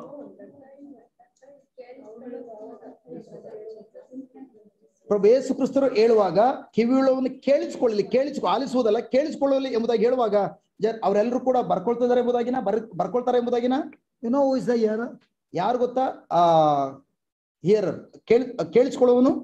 The one who hears after the gate, he is going to go and put it into practice. So ಆಲಿಸುವಂತ ವ್ಯಕ್ತಿ, ಕೇಳಿಸಿಕೊಳ್ಳುವ ವ್ಯಕ್ತಿ ಅಲ್ಲ, ಆಲಿಸುವಂತ ವ್ಯಕ್ತಿ ಯಾರಂತಂದ್ರೆ ಆತನು ಇಲ್ಲಿ ಆಲಿಸಿದ್ದನ್ನ, ಗಮನ ಕೊಟ್ಟು ಆಲಿಸಿದ್ದನ್ನ ಇಲ್ಲಿಂದ ಹೊರಗಡೆ ಹೋದ್ಮೇಲೆ ತನ್ನ ಜೀವನದಲ್ಲಿ ಅದನ್ನ ಪ್ರಾಕ್ಟೀಸ್ ಮಾಡ್ಲಿಕ್ಕಾಗಿ ಆತನು ತೊಡಗಿಸಿಕೊಳ್ಳೋ ವ್ಯಕ್ತಿ ಆಗಿರ್ತಾನೆ. Do you know who is a listener? ಯಾರು ಗೊತ್ತಾ? ಬರೀ ಕೇಳಿಸಿಕೊಳ್ಳೋ ವ್ಯಕ್ತಿ. He listens but never does what he listened. So ಆತನು ಕೇಳಿಸ್ಕೊಳ್ತಾನೆ, ಆದ್ರೆ ಅದ್ರ ಪ್ರಕಾರ ಕಾರ್ಯವನ್ನ ಕೈಗೊಂಡು ನಡೆಯೋದು. So the person who is using the time currency, so ಯಾವ ವ್ಯಕ್ತಿ ಆ ಸಮಯ ಎಂಬ ಆ ಕರೆನ್ಸಿನ ಉಪಯೋಗಿಸ್ತಾನೋ, is a doer of the word. ಆತನು ದೇವರ ವಾಕ್ಯದಲ್ಲಿ ನೆಲೆಗೊಂಡಿರುವ ವ್ಯಕ್ತಿಯಾಗಿರ್ತಾನೆ. He is walking in the presence of God. ಆತನು ದೇವರ ಪ್ರಸನ್ನತೆಯಲ್ಲಿ ಮುನ್ನಡೆಯುವ ವ್ಯಕ್ತಿಯಾಗಿರ್ತಾನೆ. He is abiding in the presence of God. ಆತನು ದೇವರ ಪ್ರಸನ್ನತೆಯಲ್ಲಿ ನೆಲೆಗೊಳ್ಳುವಂತ ವ್ಯಕ್ತಿಯಾಗಿರ್ತಾನೆ. And the more and more he is in the presence of God, ಆ ವ್ಯಕ್ತಿಯು ಹೆಚ್ಚೆಚ್ಚಾಗಿ ದೇವರ ಪ್ರಸನ್ನತೆಯಲ್ಲಿ ನೆಲೆಗೊಂಡು ಜೀವಿಸುವಾಗ, like Joseph, God will call you a prosperous man, a successful man.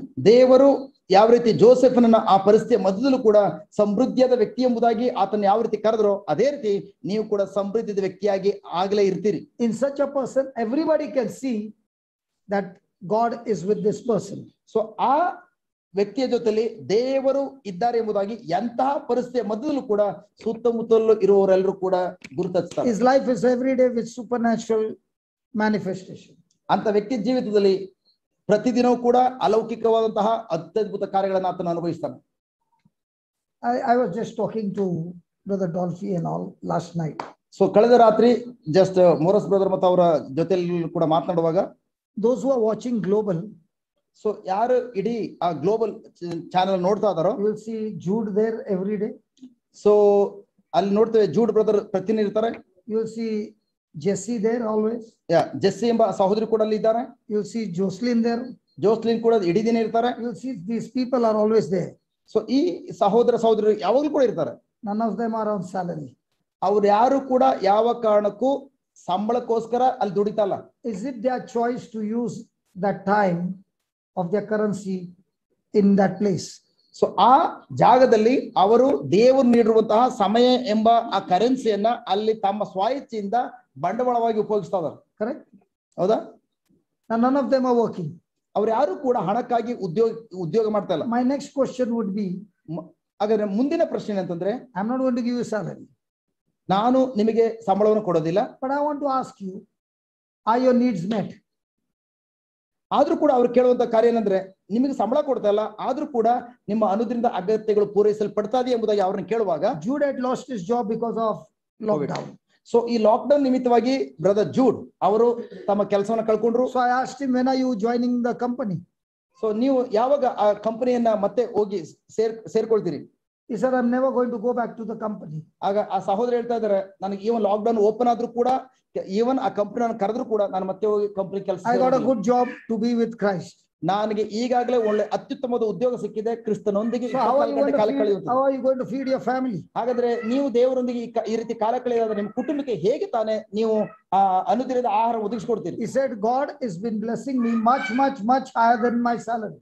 So ನಾನು ದೇವರೊಂದಿಗೆ ಅನುದಿನವೂ ಕಾಲ ಕಳೆಯುವಾಗ, ದೇವರು ಮೊದಲು ನನ್ನ ಉದ್ಯೋಗದಲ್ಲಿರುವಾಗ ಯಾವ ರೀತಿ ನನ್ನ ಕುಟುಂಬಕ್ಕೆ ಏನೆಲ್ಲ ಅಗತ್ಯಗಳು ಒದಗಿಸ್ತಾ ಇದ್ನೋ ಅದಕ್ಕಿಂತಲೂ ಯಥೇಚ್ಛವಾಗಿ ಈಗ ದೇವರನ್ನು ಆಶೀರ್ವದಿಸಿದ್ದಾರೆ. I said, do you call people and say, I'm jobless, so please send money?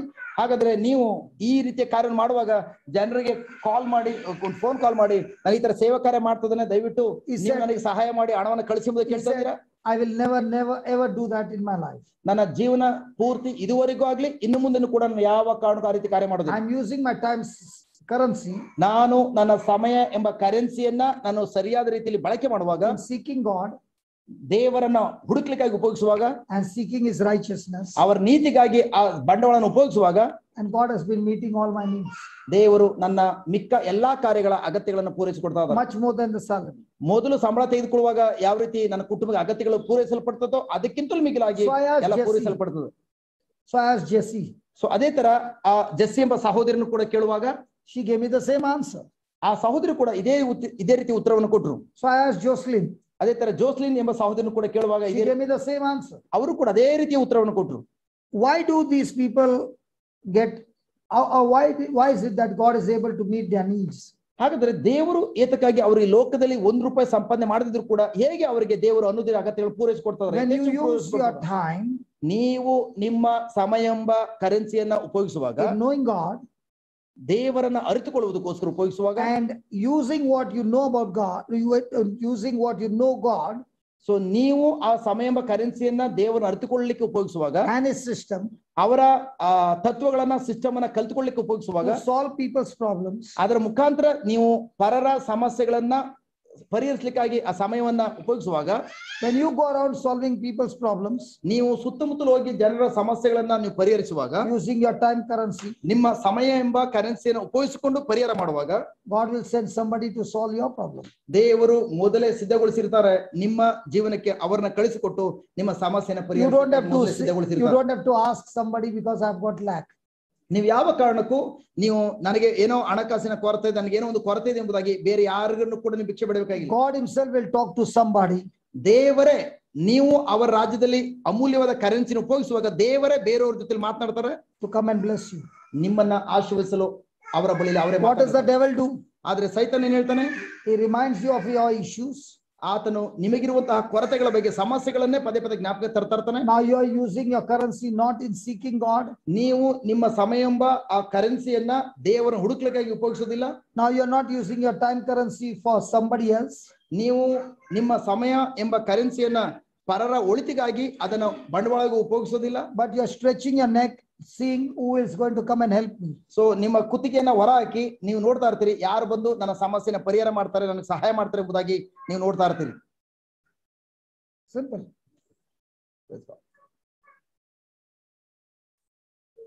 Praise God. Praise God. So is it going to depend on you?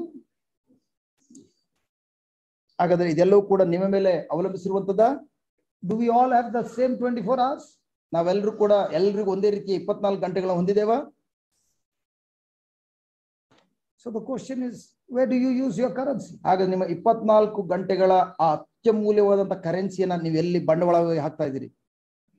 From the last 24 years that I have met the Lord, so ಪ್ರಭುವನ್ನ ಇವರು ಸಂಧಿಸಿದಂತಹ ಈ ಒಂದು 24 years, 24 ವರ್ಷಗಳ ಈ ಪಯಣದಲ್ಲಿ my currency is used for God's and His kingdom. ಇವರ ದೇವರು ನೀಡಿರುವಂತಹ ಆ 24 ಗಂಟೆಗಳ ಕರೆನ್ಸಿಯನ್ನ ದೇವರ ರಾಜ್ಯದಲ್ಲಿ ಬಂಡವಾಳವಾಗಿ ಉಪಯೋಗಿಸ್ತಾ ಇದ್ದಾರೆ. I've never had lack in my life. ಇವರ ಜೀವಿತದಲ್ಲಿ ಯಾವುದೇ ಕಿಂಚಿತ್ ಒಂದೇ ಒಂದು ಮೂಲೆಯಲ್ಲೂ ಕೂಡ ಕೊರತೆಯನ್ನು ಕಾಣ್ತಾ ಇಲ್ಲ. Praise God. Praise God. Praise God. You begin to become a blessing to the nations. So ಆಗ ನೀವು ಇಡೀ ಲೋಕದ ಎಲ್ಲಾ ಜನಾಂಗಗಳಿಗೂ ಆಶೀರ್ವಾದವನ್ನ ಹರಿಸುವಂತಹ ಆಶೀರ್ವಾದ ನಿಧಿಯಾಗಿರ್ತೀರಿ. 24 hours, in the 24 hours, how much time do you stay in God's presence? ಆ 24 ಗಂಟೆಗಳ ಕಾಲಾವಧಿಯಲ್ಲಿ ಎಷ್ಟು ಗಂಟೆಗಳ ಕಾಲ ನೀವು ದೇವರ ಪ್ರಸನ್ನತೆಯಲ್ಲಿದ್ದೀರಿ? And how much is the time when the problem is taking you away from God's presence? So 24 ಗಂಟೆಗಳ ಈ ಒಂದು ಸಮಯದಲ್ಲಿ, ಈ ಕಾಲದಲ್ಲಿ, ಈ ಸಮಯದಲ್ಲಿ ಸುತ್ತಮುತ್ತಲಿನ ಪರಿಸ್ಥಿತಿಗಳು, ಸಮಸ್ಯೆಗಳು ನಿಮ್ಮನ್ನ ದೇವರ ಪ್ರಸನ್ನತೆ ನೆಲೆಗೊಂಡಿರುತ್ತೆ, ನಿಮ್ಮನ್ನ ಎಷ್ಟರ ಮಟ್ಟಿಗೆ ತಮ್ಮ ಕಡೆ ಎಳೆದುಕೊಂಡು ದೇವರ ಪ್ರಸನ್ನ ಹೊರಡೆ ಕರ್ಕೊಂಡು ಹೋಗ್ತವೆ. Praise God. Praise God. That is the story, and this is the truth. Praise God.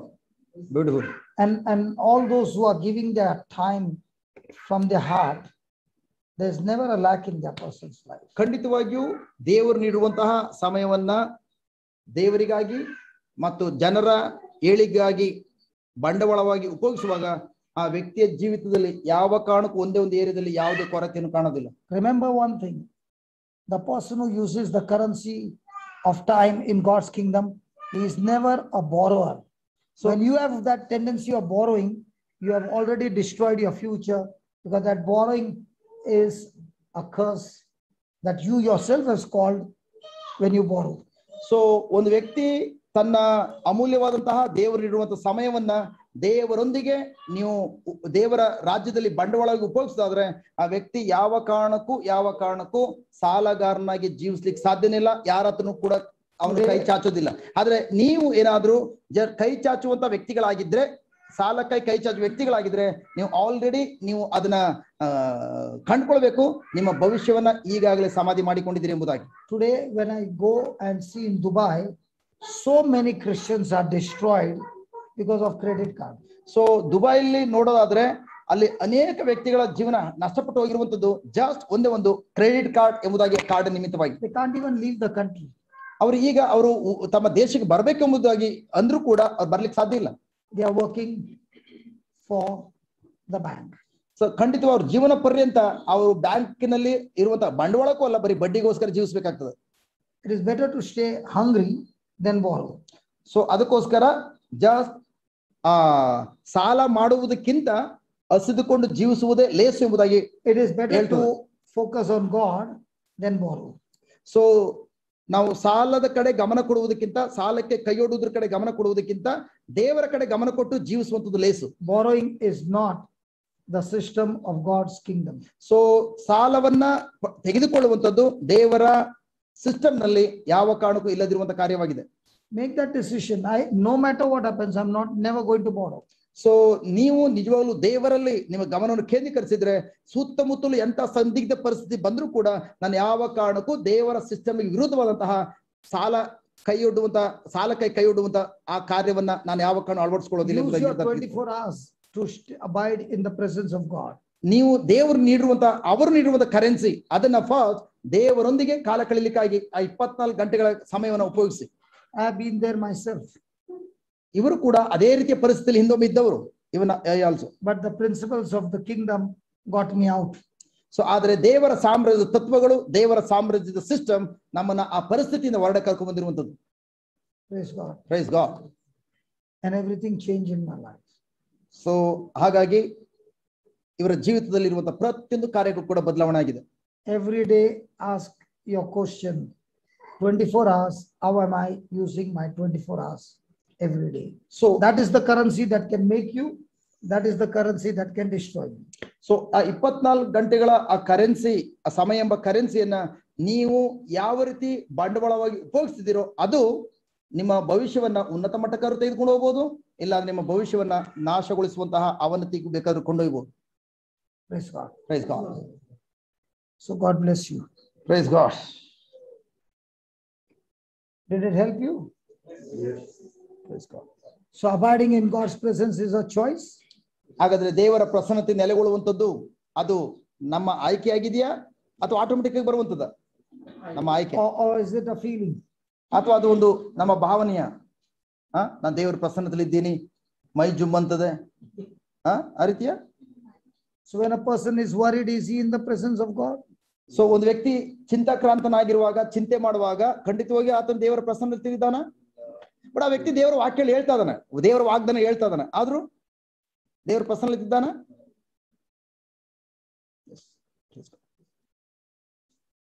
So Father, we thank you, we praise you ಅಪ್ಪ ತಂದೆಯೇ, ನಿಮಗೆ ವಂದನೆಗಳನ್ನ ಸ್ತೋತ್ರಗಳನ್ನು ಸಲ್ಲಿಸ್ತಾ ಇದ್ದಾವೆ for showing us that we do need the anchor to our mind. So ನೀವು ನಮಗೆ ಒಂದು ಸತ್ಯವನ್ನ ಪ್ರಕಟಪಡಿಸಿದ್ರಿ, ನಮ್ಮ ಮನಸ್ಸನ್ನ ಖಂಡಿತವಾಗಿಯೂ ಅದನ್ನು ಕಟ್ಟಿ ಹಾಕಬೇಕೆಂಬುದಾಗಿ ನೀವು ನಮಗೆ Thank you for ಕಲಿಸಿಕೊಟ್ಟಿದ್ದೀರಿ. teaching us these powerful truths. ಈ ಒಂದು ಅತ್ಯದ್ಭುತವಾದಂತಹ ಶಕ್ತಿಭರಿತವಾದಂತಹ ಈ ಸತ್ಯವನ್ನ We are ಕಲಿಸಿಕೊಟ್ಟಿದ್ದೀರಿ. not here to listen, but to hear your word. ನಾವು ಇಲ್ಲಿ ನಿಮ್ಮ ವಾಕ್ಯವನ್ನ ಕೇಳಿಸಿಕೊಳ್ಳುವಂತ ಮಕ್ಕಳಾಗಿರದೆ ಬದಲಾಗಿ ಆಲಿಸಿ ಅದನ್ನ ಕಾರ್ಯರೂಪದಲ್ಲಿ ಕೈಗೊಂಡುವಂತ ಮಕ್ಕಳಾಗಿ ನಮ್ಮನ್ನ And ಮಾರ್ಪಡಿಸಿದ್ದೀರಿ. do what your word says. ನಿಮ್ಮ ವಾಕ್ಯ ಏನ್ ಹೇಳ್ತದೋ ಅದನ್ನ ಕಾರ್ಯರೂಪದಲ್ಲಿ ತೋರ್ಪಡಿಸುವಂತ ಕಾರ್ಯದಲ್ಲಿ ನಮ್ಮನ್ನ Thank ಬಲಪಡಿಸಿದ್ದೀರಿ. you for teaching us ನೀವು ನಮಗೆ ಕಲಿಸಿಕೊಟ್ಟಿದ್ದೀರಿ. that we need to cultivate this love ನಾವು ನಿಮ್ಮ ಪ್ರೀತಿಯ ಪಥದಲ್ಲಿ ಮುನ್ನಡೆಯುವಂತ ಕಾರ್ಯವನ್ನು ಅಭಿವೃದ್ಧಿ ಪಡಿಸಿಕೊಳ್ಬೇಕು. through your word, ನಿಮ್ಮ ವಾಕ್ಯದ ಮೂಲಕ, through your spirit, ನಿಮ್ಮ ಆತ್ಮರ ಮೂಲಕ, by living a life ನನ್ನ ಜೀವಿತವನ್ನ of seeking your kingdom, ನಿಮ್ಮ ರಾಜ್ಯವನ್ನ ಹುಡುಕುವುದರ ಮೂಲಕ, your righteousness, ನಿಮ್ಮ ನೀತಿಯನ್ನು ಹುಡುಕುವುದರ ಮೂಲಕ and being a blessing for others. ನಾನು ಪರರಿಗೆ ಆಶೀರ್ವಾದ ತರುವಂತ ಆಶೀರ್ವಾದ ನಿಧಿಯಾಗಿ Our ಜೀವಿಸಬೇಕೆಂಬುದು first love ಕಲಿಸಿಕೊಟ್ಟಿದ್ದಕ್ಕಾಗಿ through you ಮೊದಲನೇದಾಗಿ ನಾನು ನಿಮ್ಮ ಕಡೆ ಪ್ರೀತಿಯನ್ನು ತೋರಿಸಬೇಕು, ನಿಮ್ಮನ್ನು ಪ್ರೀತಿಸಬೇಕು. and our love for others, ನನ್ನ ಪ್ರೀತಿಯನ್ನ ನೆರೆಹೊರೆಯವರಿಗೆ ತೋರಿಸುವಂತದ್ದು, not focusing on ourselves.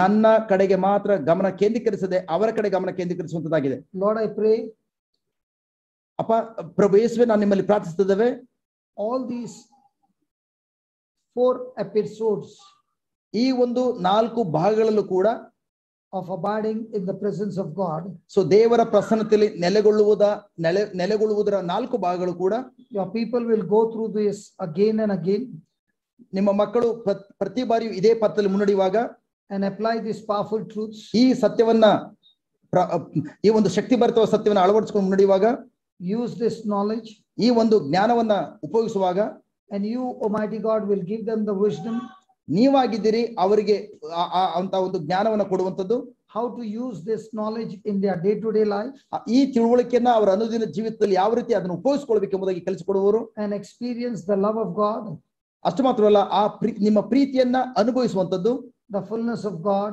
ದೇವರ ಸಂಪೂರ್ಣತೆಯನ್ನು ಅನುಭವಿಸುವಂತದ್ದು, in each one's life. ಪ್ರತಿಯೊಬ್ಬರ ಜೀವಿತದಲ್ಲಿ ಅನುಭವಿಸುವಂತದ್ದು. Thank you for this victory.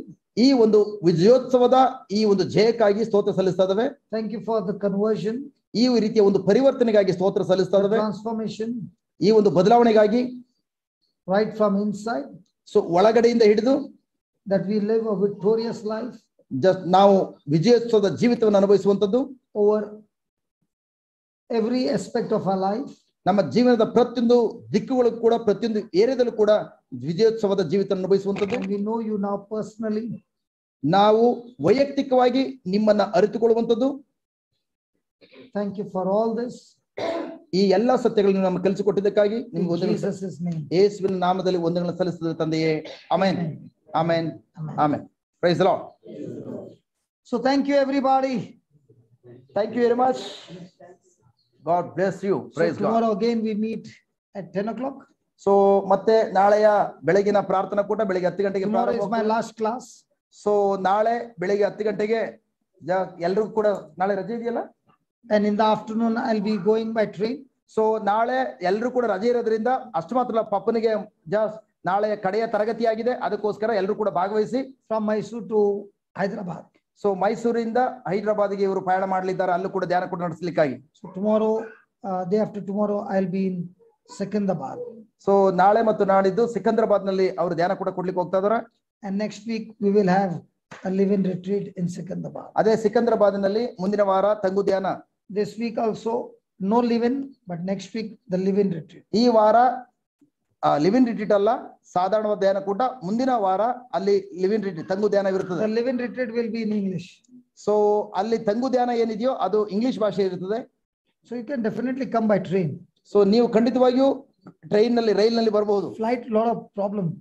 So ವಿಮಾನದ ಪ್ರಯಾಣ ಅನೇಕ PCR ತೊಂದರೆಗಳು. test, this test, that test. So Covid ನಾನಾ ವಿಧವಾದ ಪ್ರಕ್ರಿಯೆಗಳಿವೆ, ಟೆಸ್ಟ್ಗಳಿವೆ. ಅದಕ್ಕೋಸ್ಕರ ಟ್ರೈನ್ ಬರೋದು ತುಂಬಾ ಒಳ್ಳೇದು. Train no test. ಟ್ರೈನ್ ಅಲ್ಲಿ ಯಾವುದೇ ಟೆಸ್ಟ್ ಇಲ್ಲ. So bye-bye, good night. Thank Love you. Bye-bye. God bless you. Thank See you you very much. tomorrow morning. So tell everybody to hook on because tomorrow is holiday. So ನಾಳೆ ಬೆಳಿಗ್ಗೆ ದಯವಿಟ್ಟು ನಿಮ್ಮ ಸ್ನೇಹಿತರಿಗೆ ನಾಳೆ ರಜೆ ಇರೋದ್ರಿಂದ ನಿಮ್ಮ ಸ್ನೇಹಿತರಿಗೆಲ್ಲ ತಿಳಿಸಿ ಅವರು ಕೂಡ ಜಾಯಿನ್ ಆಗ್ಲಿ. ಅತ್ಯದ್ಭುತ ಪ್ರಬೋಧನೆ ಇರ್ತದೆ.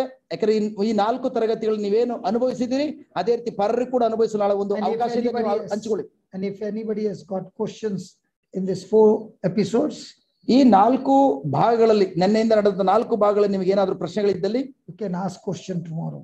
ಸೊ ನಾಳೆ ನೀವು ಪ್ರಶ್ನೆಗಳನ್ನು ಕೂಡ ಬರ್ಕೊಂಡು ಇಟ್ಕೊಂಡು ನಾಳೆ ಅಟ್ಲೀಸ್ಟ್ ಆ ಪ್ರಾರ್ಥನಾ ಕೂಟದಲ್ಲಿ ನೀವು ಪ್ರಶ್ನೆಗಳನ್ನ ನೀವು ಕೇಳಬಹುದು. So bye-bye. Thank you very much. Bye. God bless you. Thank you. Bye.